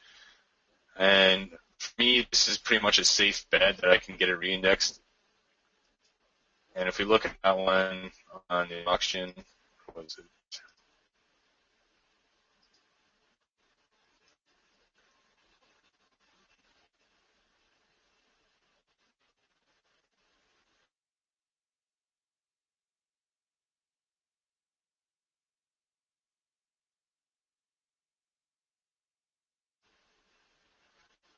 And still have 1 day and 1 hour left to the auction. So if I bid here now $69, I'm more than likely going to win this domain for $69. And if this was indexed, I can guarantee you there would be at least 3 to 5 bidders on this, and that's going to save me quite a lot of money, because as soon as you have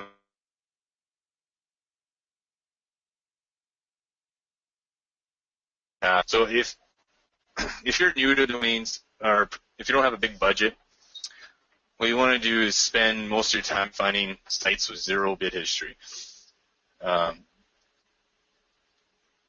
because auctions are still going to be the most powerful source of getting links, and expired domains are going to be good even if you have. You can buy, say, 2 or 3 domains for, $40 and expired, but you got to think about the timeline of what things happen.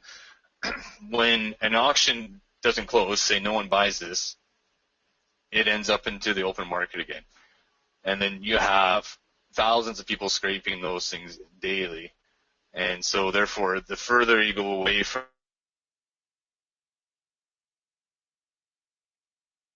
the less and less, and that's why you want to kind of try to catch it at the lowest bid amount here instead of waiting until it expires. Does that make sense? All right, so let's see if we can find another one that's de-indexed. I want to find one that's redirected.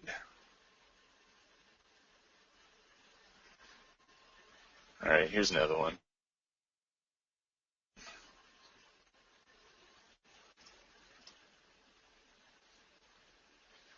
This one looks like a really strong domain right here. So if you remember last time, I did mention that we were talking about IPs and referring domains.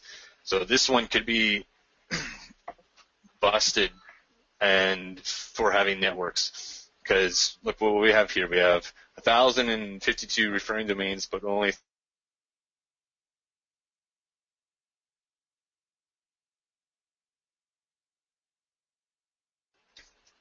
and so this is less than, way less than. I don't recommend going over 25% of this number. So, I mean, have to have 25% unique or maximum, right? So this would be a safe bet would be like 700 round IPs. That's somewhere around that kind of area.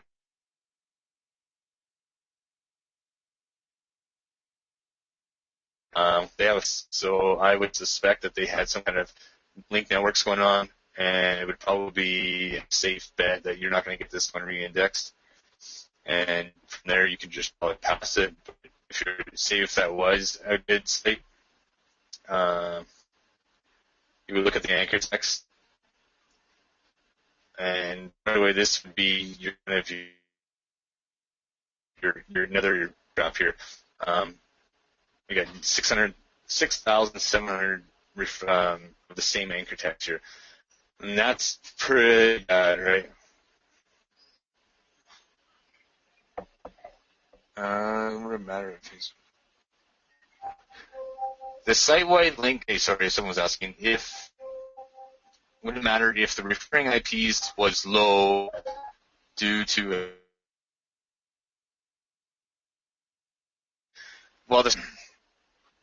okay, I'll come back in here for that. The site-wide links are not going to affect your IP count. Okay, so when you come into here, the referring domains will only affect the external backlinks for site-wides. Okay, so that's these two numbers. If you have a lot of site-wide links, which I suspect this does, are so vastly different. Okay. Referring IPs to referring domains, that's when you're getting to link networks. Okay, and if you can actually come in here and go to referring domains here, and you can come in here and you can check IPs descending, and say we'll do whatever, it doesn't matter in here, we can use trust flow.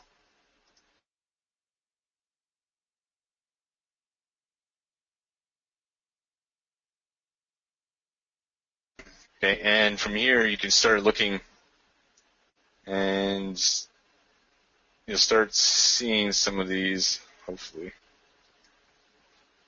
Let's do...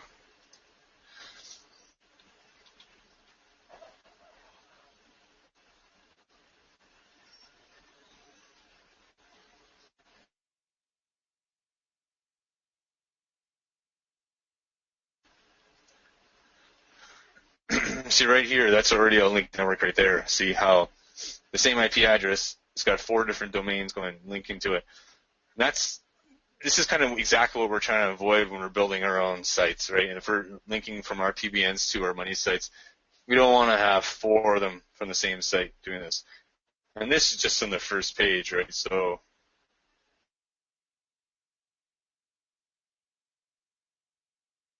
here's another one.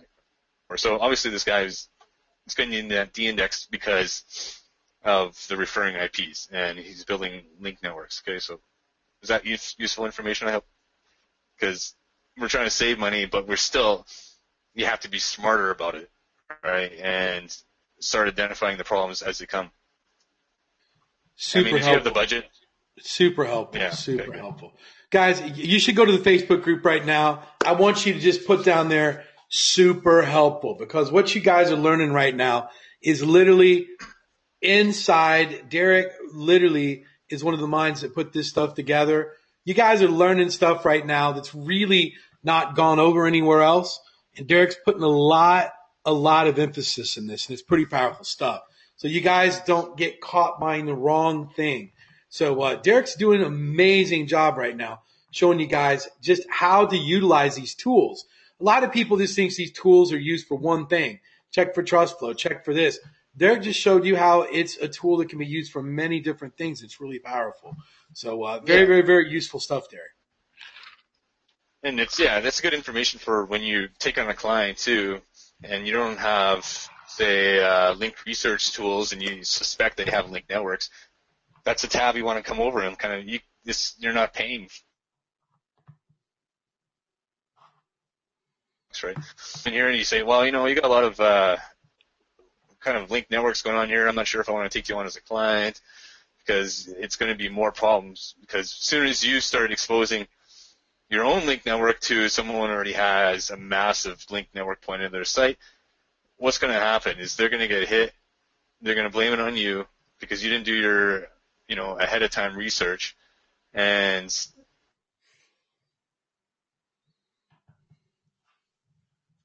a lot of that blame. Their IPs are nice and clean. Or you have to say, it's just better to start with a new site, because, a lot of times these guys are going to come to you and say, oh, we've been losing traffic and our rank has been falling down, and this is a quick check to see why, right? Exactly. It's great stuff, man. It's great that you're taking the time to go through this. You know what? You know what's funny is, Derek, this isn't sexy. When you put up on a webinar poster, we're going to go check IPs, but man, this is literally the foundation of ingredients right here to make or break you in ranking. And this is kind of like under the hood stuff right here that a lot of people don't go. We want to hear about the plugins that one push stuff and everything, but this is really the stuff that we really need to go over more, is the core stuff that we need to look for like this. And it's great that you're taking the time to show it to people. Yeah.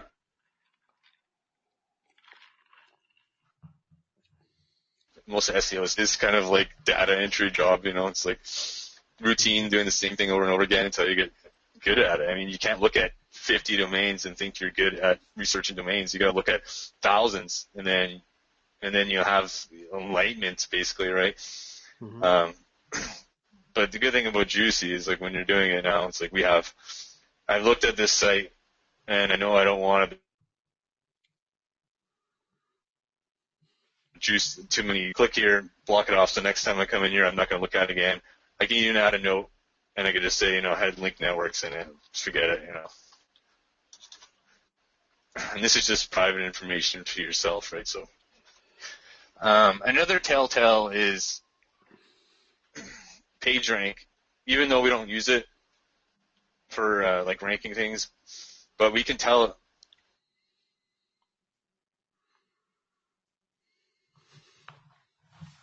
quality and authority, lots of trust flow, and now the PageRank is 0. that's something that Google does to strip it away. Like, you know, it's when we're talking about NA, like not available. I don't know if I have one here. When it's not available, it's a little different situation. But when you have to watch out for the zeros is usually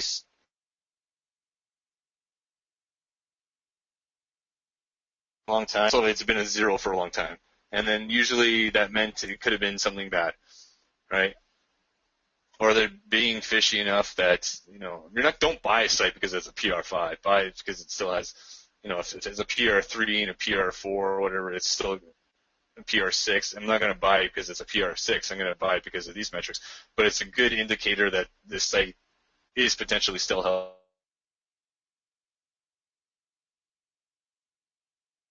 right?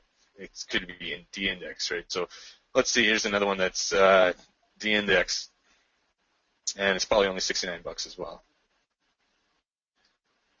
All right. So this one, referring domains 20, 55, 17 is good, right? Mm-hmm. Some foreign anchor text. Okay, so I just kind of went.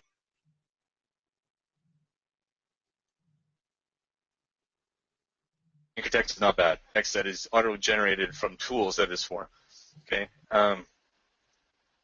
So like this one here looks pretty natural to me.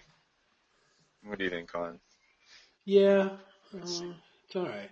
You know, we got a pretty interesting question for like those of you. Just I can answer it really quick while Derek's digging into this. It says, you know, what would PageRank NA mean? I've seen it a few times on some really nice sites. It just means that it doesn't have PageRank. It doesn't mean it's a bad site. Remember, they stopped updating PageRank in December of It means 2013. it's not available. What? Not available? It means it's not. It means it's not. Yeah, it means it's not available. Okay, so it means that the last time your toolbar was updated, it didn't have information on that site. It's vastly different from a zero. Okay, like I have NA domains that are just ranking like crazy. They rank page one for everything.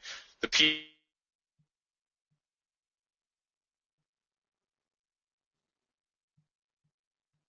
So they're based on the rankability more than just the power, right? So if a domain ranks naturally very well, it's going to be a really good link to like, get from, right?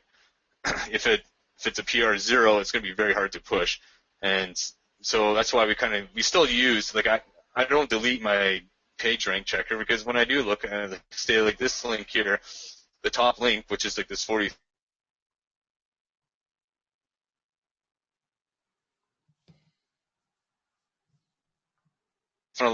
Like you're going to come into a page, you're going to look for the anchor text, and you'll see it highlight somewhere, but you can't find it. So what's going on? It's hidden in the code, and those are the kind of sites we want to also stay away from. And it's not just for like our D-index sites; it's all sites, right?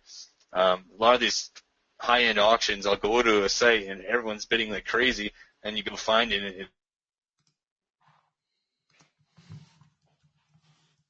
it's everywhere, and $2,000 on a PBN, and finding it burnt in 2 months because of this guy was buying, you know, like Russian links and all this kind of stuff on hidden sites, right? And because those get taken out and they get footprinted, right?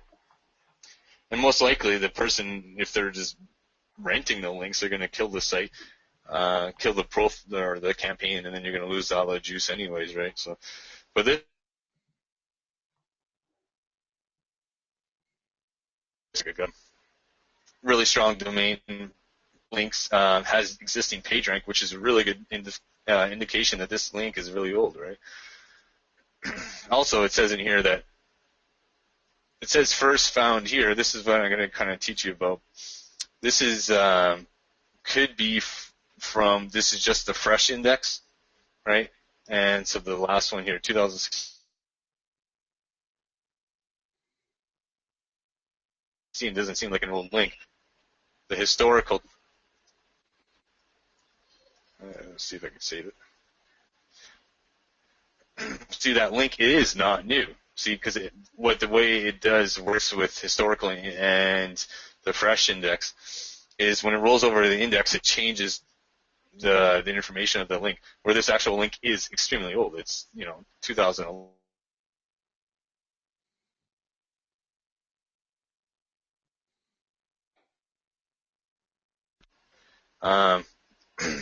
obviously you're going to be using it for English content, but where is that one we're using? That's this one. I'm going to mark that one. So that's a really strong domain. If it was indexed, and that's not the same one, is it? Cool. Not this one.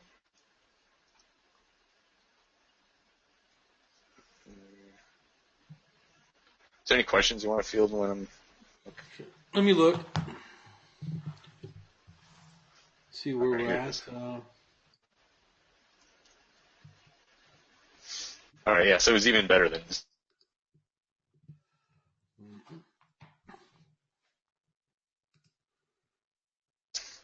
But they'll make sure is if you can find any other reasons why it should be de-indexed. Right. People want to know. I'll let you answer this, being you're on a roll right now. People want to know when you're looking for PBNs, how important is the tropical trust flow matching your money site and the destination of the link? It doesn't matter at all.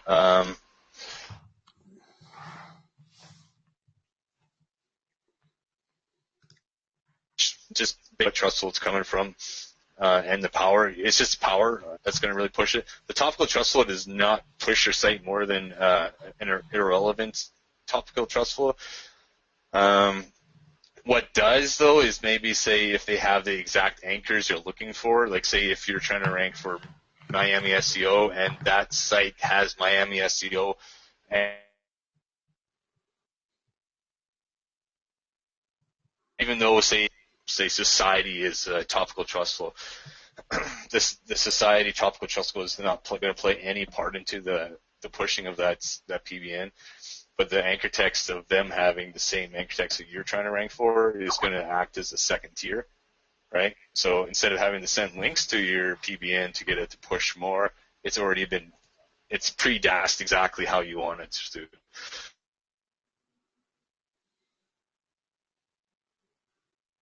But the more you qualify what kind of stuff you're looking for when you're picking out PBNs, the less you have a chance of finding them, right? So I usually just kind of go after the metrics and the domain quality. I can always send like Fightback Network PBNs to my site and get those anchor texts I want. And also, if you only have one name,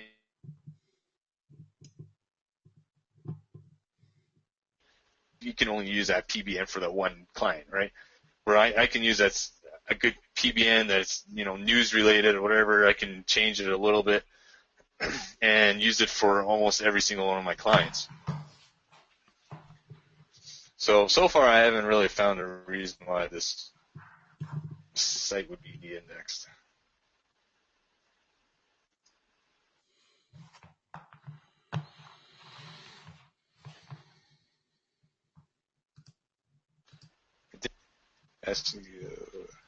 This could have been some of the reason, but it also could have been just about an SEO site.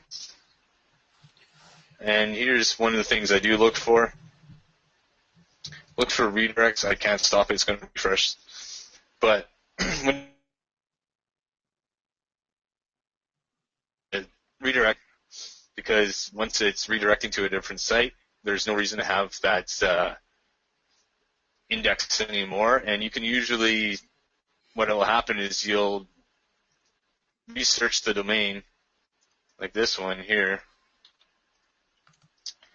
If you go to Google,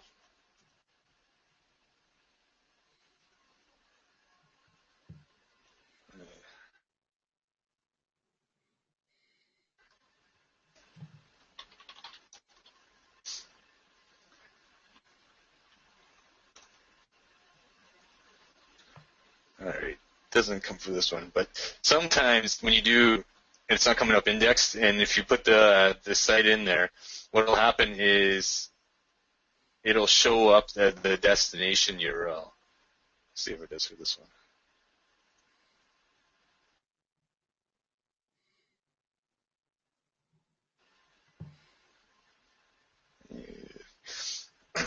See, when I'm streaming, it just completely slows down everything.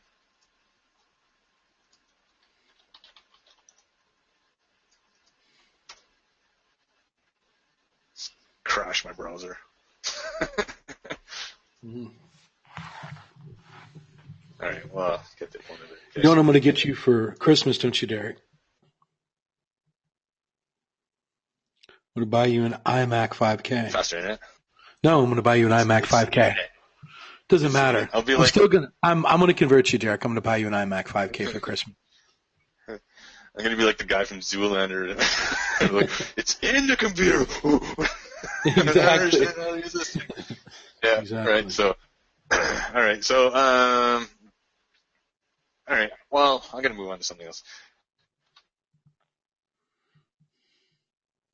TV solutions. If you want to get some domains cheap, I'm going to show you guys a little hack I used to do.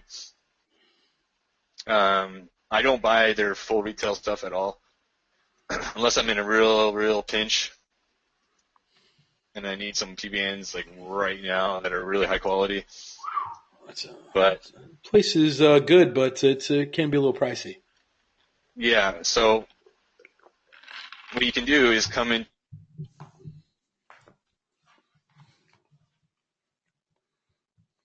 Domain section here. I'm not affiliated with these guys. Everything they do is kind of overpriced. But you can buy your own stuff, but I mean, if you don't want to wait for your auctions, whatever. And I've showed some people this, and it's kind of why it's kind of getting more and more slim. But sometimes they'll have 40, 50 domains in here. But all these sites are 90% off, and they're like $20. So,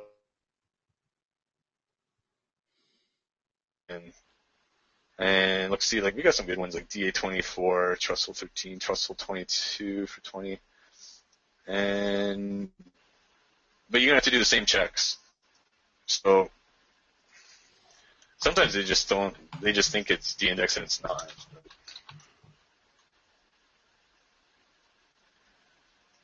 Let's see, way back.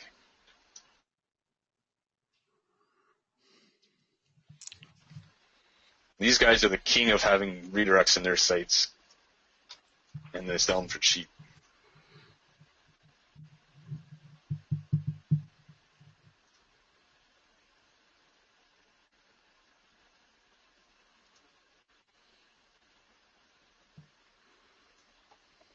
Let's see.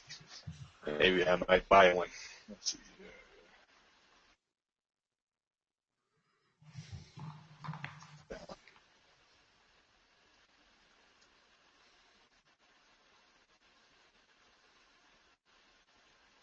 If you get a French PBN, you want to link it to a money site, I would honestly keep it English, and then I would just start sending new links to it.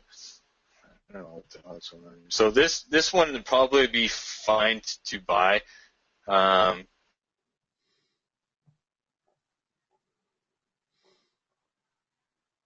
like they were doing kind of something way back as well. You probably just have to host it and then do a quick fetch, and it would be indexed again. So that site I would probably buy.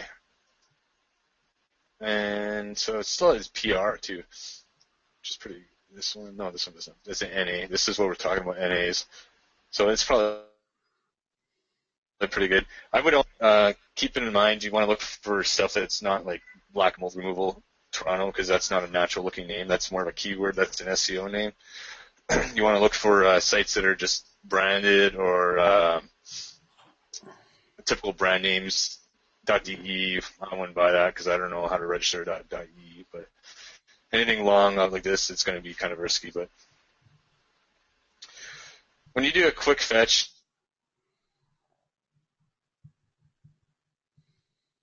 and set up some alias Gmail accounts, and then you can just use this tool, and you can usually get it indexed within 2 minutes. There you go. Where's my chat box? There it is.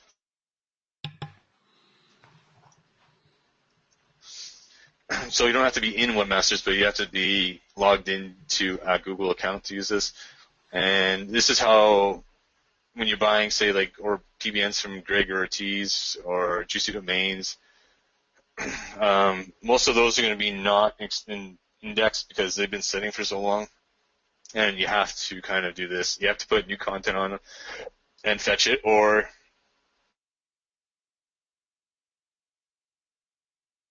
what do you want to do? But a lot of times you can just ping them as well, and it'll work. But this is one of those things where I use when I've sent links to a site and it's still not indexed, like, a week later, I'm like, well, what the heck's going on there? I use this as kind of like a double check to make sure, because if this doesn't work on it, the site's not going to get reindexed.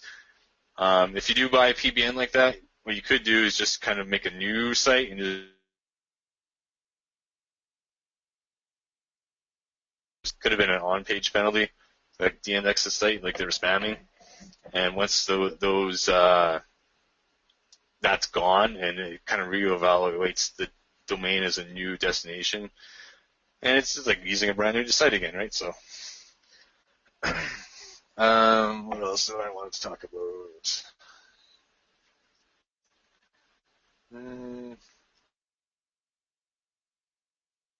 Okay, let me field some clear.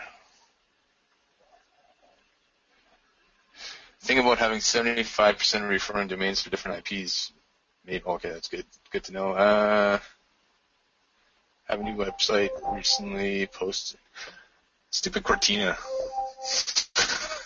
Well, does anyone else have that? Cortina just starts listening to you. You gotta disable that. I know a Mac wouldn't do that.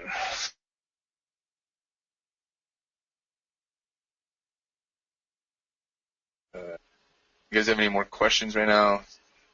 How do you change or block your IPs when your site doesn't get de-indexed? Well, that's different. That's not.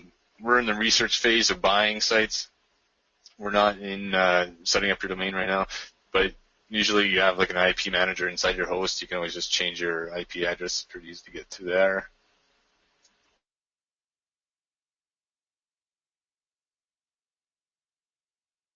Next questions. Well, if it says domain, okay, so why do they all say domain agent 0? In here, it's just, that's our tool. It's not pulling back the information right now for that. A lot of the APIs go down and come back up, and then it has to be, all the information has to be purged and then comes back into it, right? So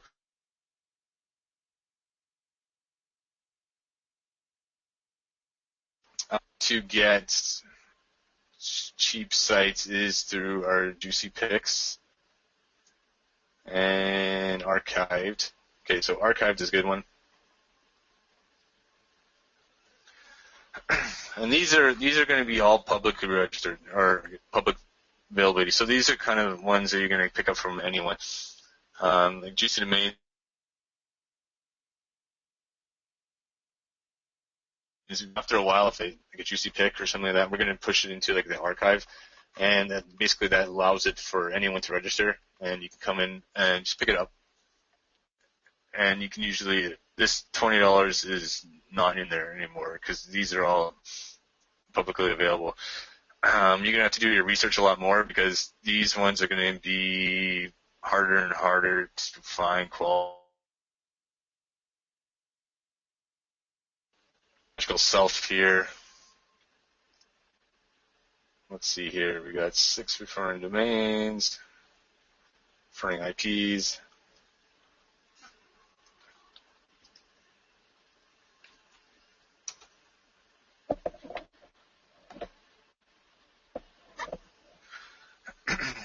So the problem with getting de-indexed or expired domains is the further and further the links just start falling off faster and faster, right?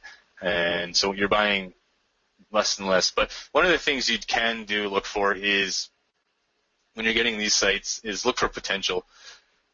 Say, like these ones here, not that Blogspot's very hard to get, but you look for some of the root URL metrics here, and this is going to be the URL metrics. Okay, so what we can do is, because these sites already have really strong root metrics, it's easier to pump up the DA on these sites by just sending some more links to it, and we don't have to worry about getting them. We don't have to worry about getting more links to this site. You can actually just pump these existing sites links up here if you want, and that's going to bring up the metrics of your site rapidly because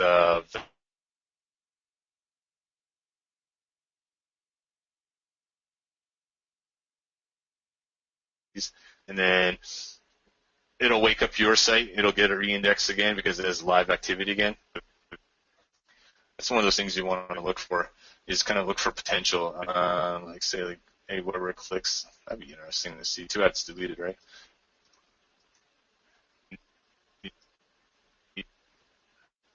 I didn't know Weber links was a.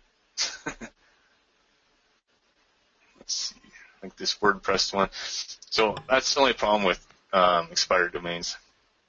Mm-hmm. Yeah, I didn't know that Aweber links were picked up either. Yeah, that's kind of weird. I have to do some more testing on that one because it looks like it was. It looked like it was probably.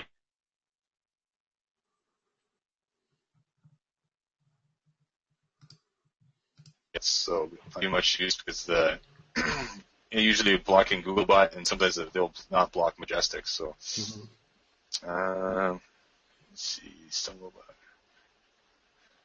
This one's not too bad, but so the main difference between budgeting yourself between expired domains and auctions is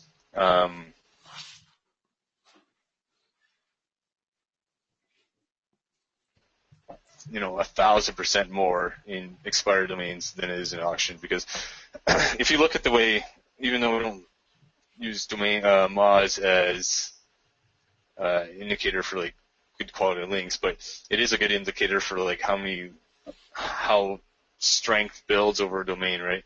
So if if you're buying like 5 DA10s expired domains,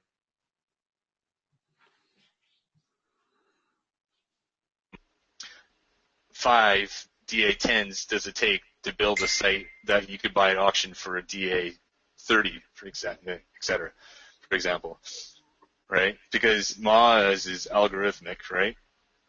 And I'm guessing it's going to probably take about, I don't know, I'm not that good at math, but it's going to take about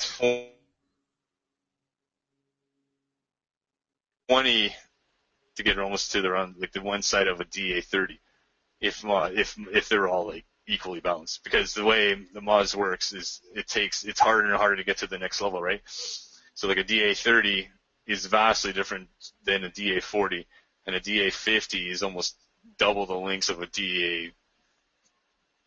DA40, almost kind of like that, right? So the higher and higher you get, the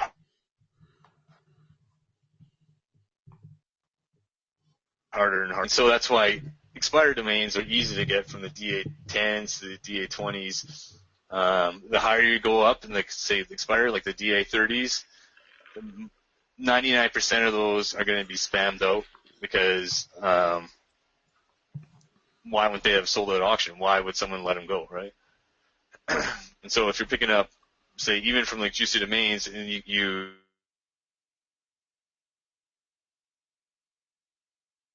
submit a 30 DA trustful 30, whatever, what kind of sites you're going to get completely spammed out once, because you can't. It's impossible to get those kind of metrics in an expired market. That is the most competitive market there is out there, right? And so by the time you get to expired, you're picking up less and less strength, right? And so if you want to get those kind of metrics, you have to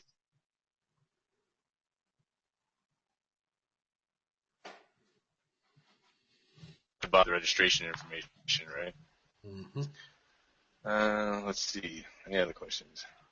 Is it not a big deal if there's domains? Right now in Juicy Domains, we're doing a refresh of all the Moz metrics because of the API change, so everything's just go by Trustful right now. It goes out like 3 days out, so it's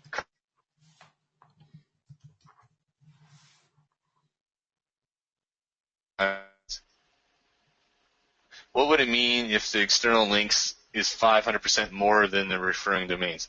So let's see if we can find one. If you come over here, and we have external backlinks, then we have referring domains. Okay, so we have 500K.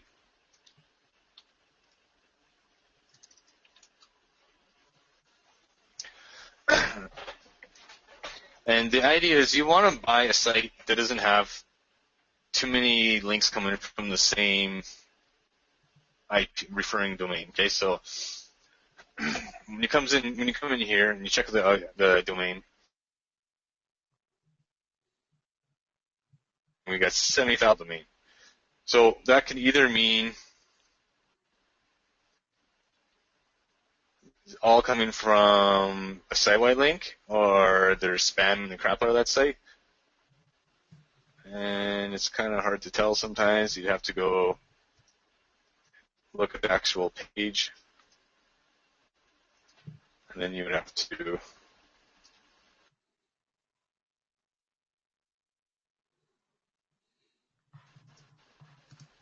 patiently wait for my internet, and then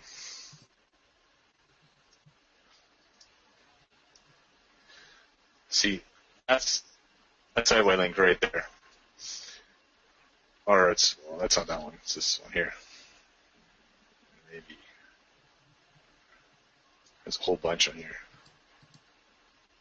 Can't find the link.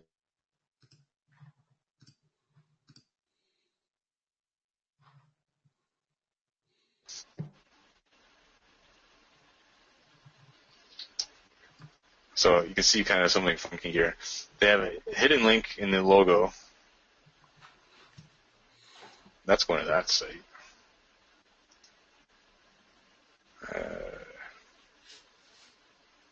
Looking for this one. Sorry.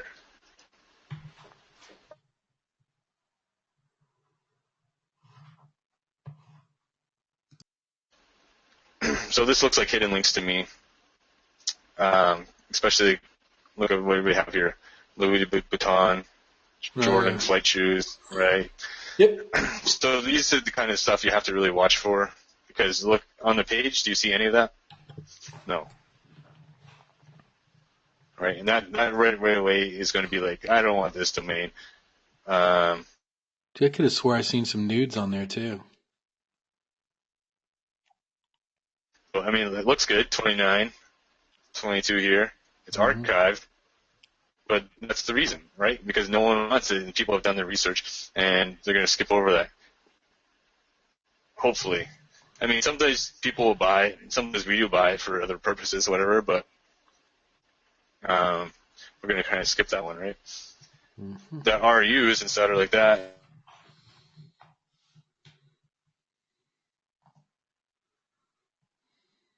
Watch out for those, because links, can't say the name, right? Mm-hmm.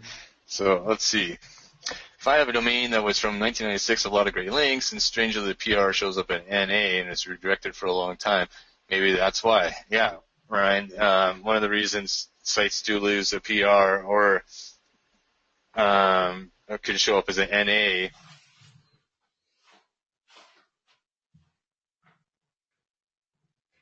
It's going to be not available anyways because it was been redirected, and it's going to use.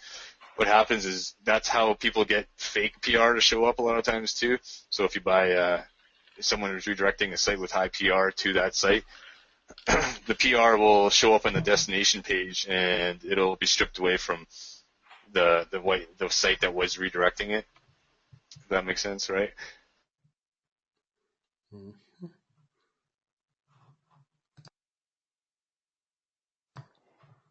And a site with like a high PR6 and redirecting it to the new one, and so the info of that site was changed, right? Let's see. How extremely old. Yeah, 2011 internet is old. Okay. It should be flat out bid on PR. You can still bid on PR zero domains. Just know that might not get as much push out of them. I still have a lot of PR zero domains, and I can rank just fine with them. But the combination of good metrics and still old PR does help. NAs, especially PR,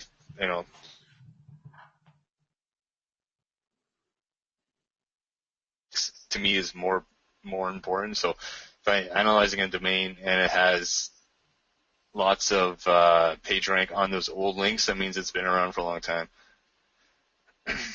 Is repurposing Turkish politics site like this hard?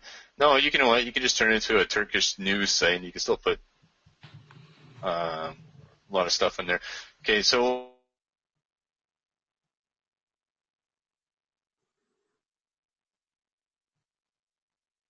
or I forget, we bought like a tech site or whatever, right? And it's just like, say it was all about mobile cell phones or something like that. And you're trying to promote a dentist or a chiropractor, like what do you do, right?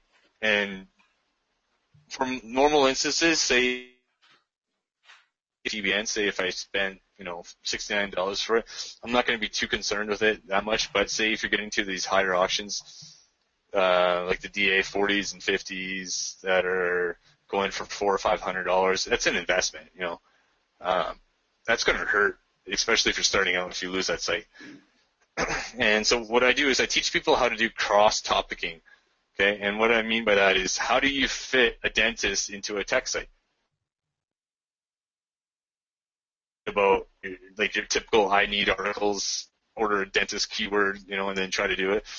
No, what you want to do is kind of cross-reference. You want to write the content about tech information, but you have to change it to suit a dentist. So I actually wrote down some examples of this.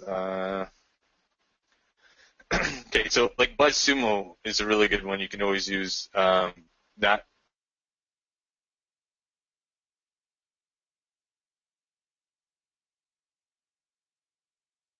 BuzzSumo. Give me one if you no one couple ones. Two if you have no idea what BuzzSumo is.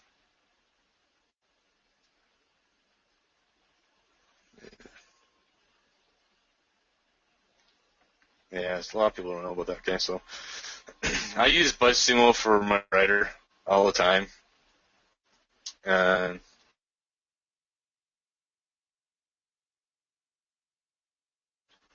post, and I do this for my PBNs as well, especially the expensive ones. I think there's a free level, which works pretty good. But if you want to get content in there, you just come in here and you get ideas. So like even if you have like a not sexy idea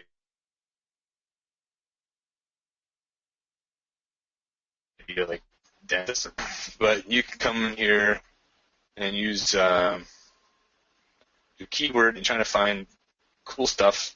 Say like Facebook's shared. This is a really good sign of like virality. And if you're going to do like guest posts or even on your PBNs, you want to use it. And this is how you get traffic to your PBNs too.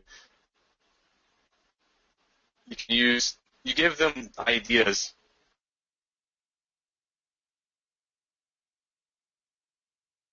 You can get like hunter guilds. That's pretty fun and interesting. I usually just give this to my writer, and she'll come and find topical like ideas for headlines, and we'll write an article around that. And this is how we also get into the sites that are changing the theme. Say like, for example, let's see, like plumber plus. You can do also Google searches. You can do like plumber site. Plus like dog, if you're writing on a dog site, whatever. This one is talking about how humane society, and there's this dog who worked with this plumber or whatever here. But here's one like how to get a dentist, and say if you're writing about a tech site and you want to do your dentist, like, I know a lot of people are buying tech sites over and over because that's what we're always going to like say like this. It's talking about how social media and like the dentists and oil brush and all that. So I can easily link to a dentist with this content, right? And I can the tech code site. This is specifically just for technical news stuff. So hopefully you start getting some ideas of how you can cross-reference things. Here's another one.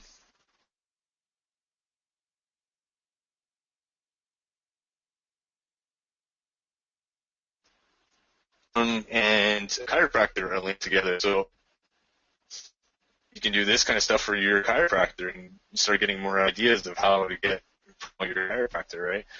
A lot of people, like, if I just go out and try to find sites on chiropractor domains, I'm going to find like 2 every 6 months. It's going to be ridiculous, right? But you can find sites with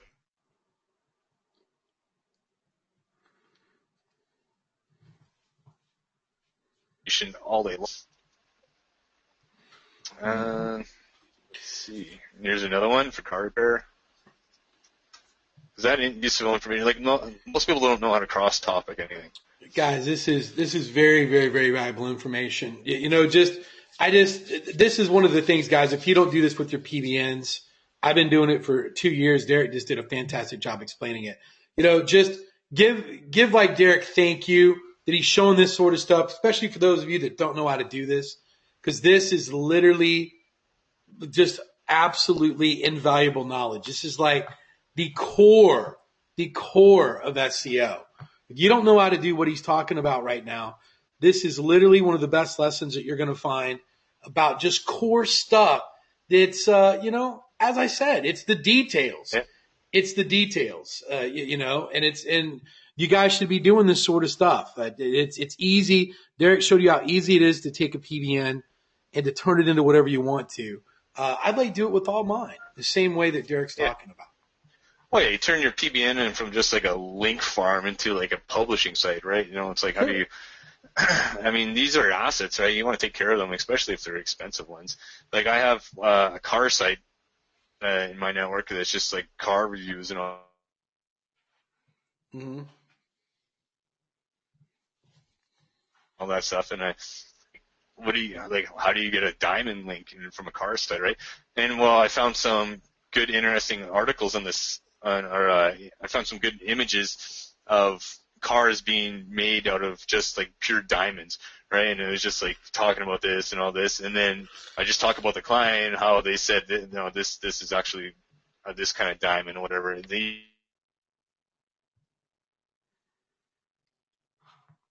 Right? If Google comes and does a manual review on that article, they'll be like, well, it's talking about diamonds on this site, and the information on this article is completely irrelevant to what we're promoting. Sure. Right? So that's how you want to protect yourself, because even if you get analyzed and your link's going to show somewhere, you're not going to get reported, right? You're not going to get reported because it's relevant, right? Diamonds on a postery, diamonds on the shifter. Dude, you can go forever about articles. It's got to get creative and use your head, use your brain. That's what you got to do. Yeah. And I mean, if you get a writer that's smart, and you can give them ideas, or I just tell them, I'll just give them, instead of putting your keyword into like, I need articles, I would put a title in there. Like, sure. I would say diamond crusted cars.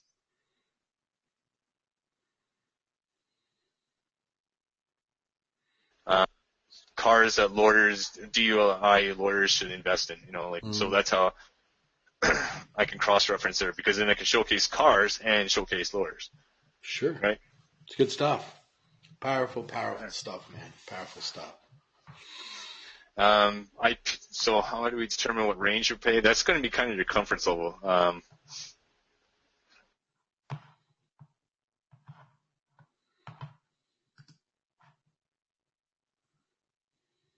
Better than setting a cap.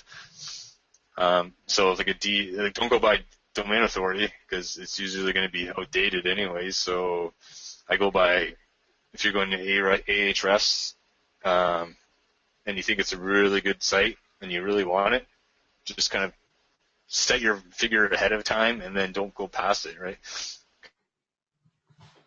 Mm-hmm. Domains, you're going to be out of. So I usually mix it in. I go for 1 out of 10 domains. I'll do like a crazy auction, which is like $1,000, and then I'll try and get 9 domains for the minimum bid of $69. So that's how I operate. Everyone's going to be different. It's a good pattern. It's a good pattern. Yeah, that's what I do. Just Sure. because when you have fish as much. Any other questions you want to field? Yeah. Well, Derek, I don't want to keep you. I know that we've already. Yeah, I'd know we've already been on for 2.5 hours.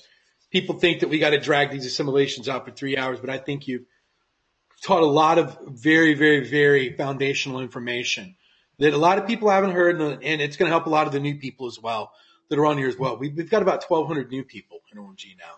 Yeah, so, I know people have been buying PBNs forever and they don't do anything. So. Exactly. So it's super, super, super powerful stuff. If there's nothing else you need to go over, we can just field a couple questions and then we can just go from there.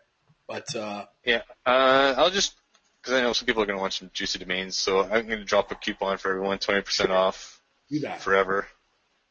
Do that. Put that in there. Put it in the Facebook group. Put it in the chat box. Guys, we're back on my screen right now. And while Derek is doing that, just make sure you get the link. And guys, please, I know we've already done it twice tonight, but man, let's let Derek know what solid stuff this is.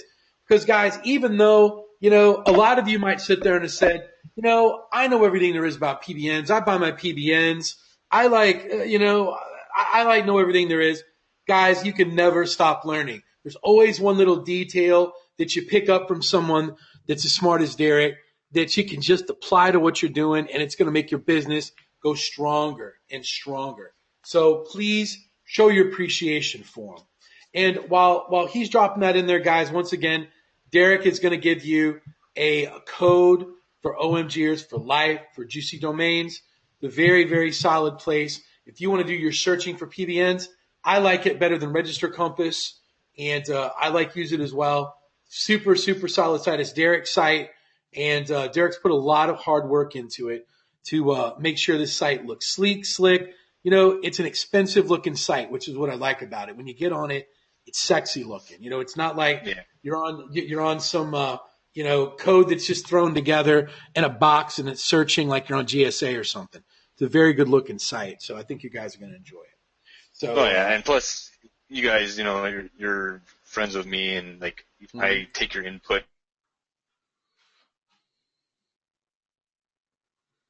Whatever you guys need anywhere else, and it'd be like, whatever. So we always give you guys, we're trying to get more into the auction stuff there more, but so. Sure. One of the things I want to get into before we go, guys, is I just want to ask a couple different things. And I need your help. And this is the first time I've ever done this. And, I can continue to map out these lessons. No one really helps me in mapping out these lessons. I kind of reach out to Derek and say, hey, is there anything that you'd like to go over? They say yes or no.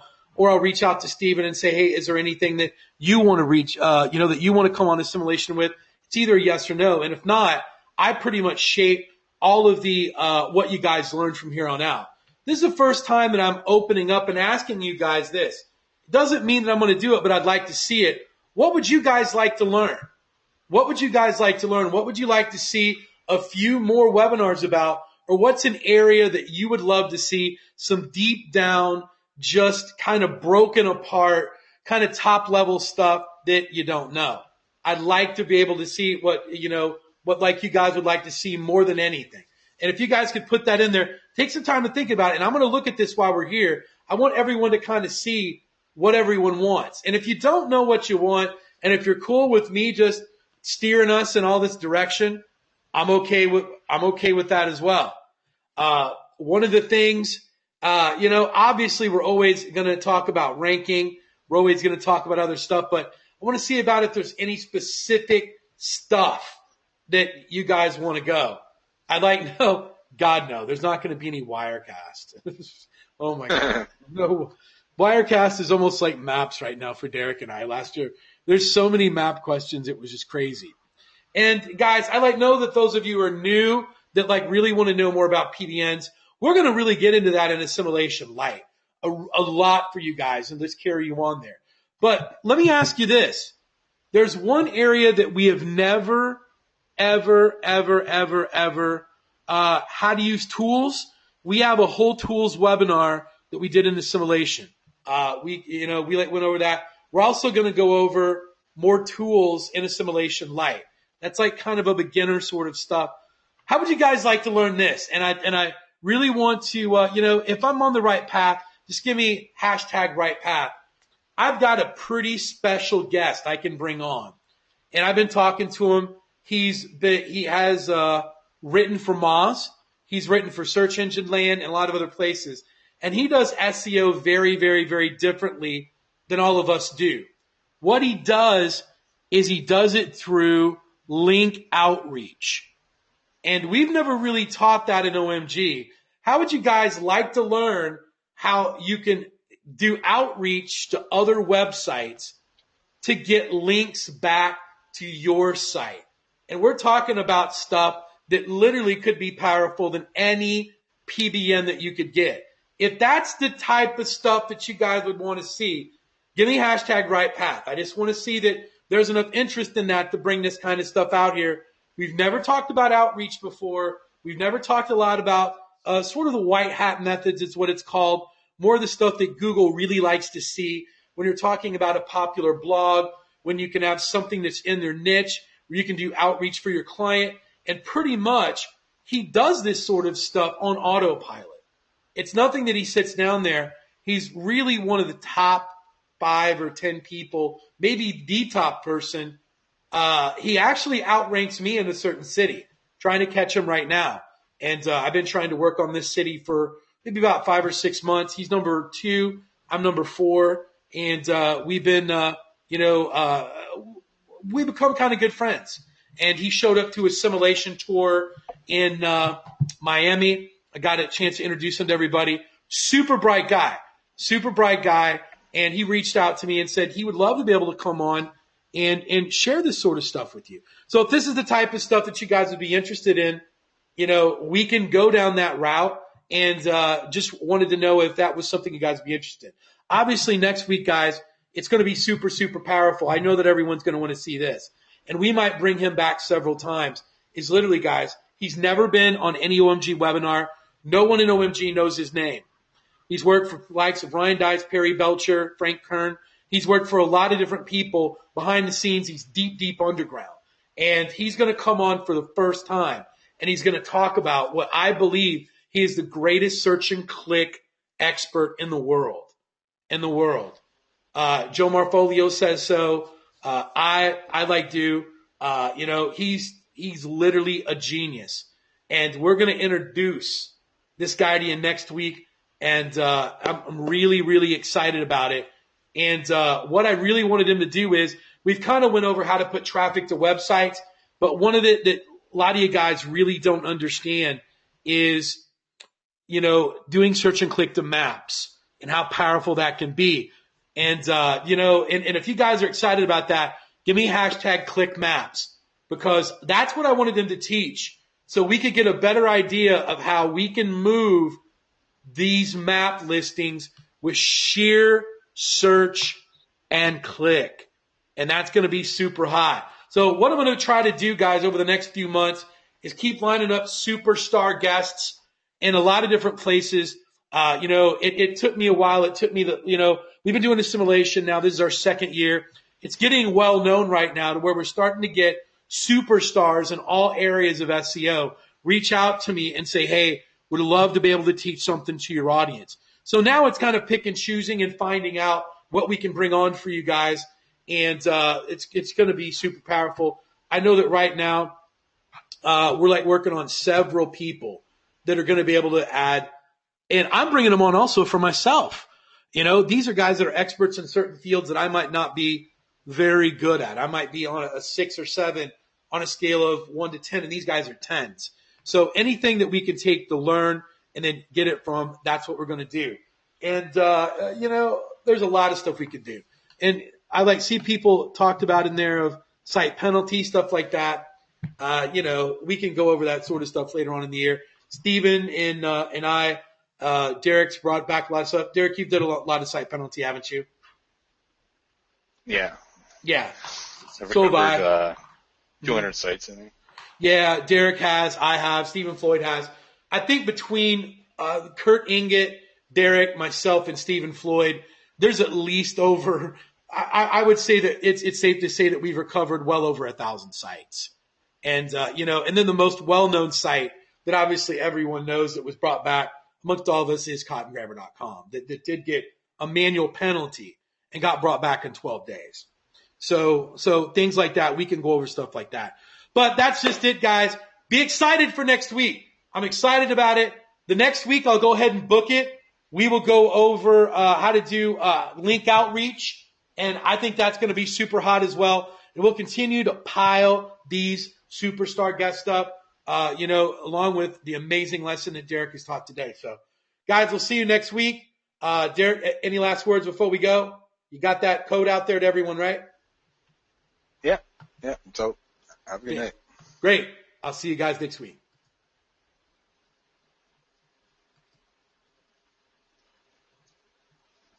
Derek, if you can end it, go ahead. Because I can't.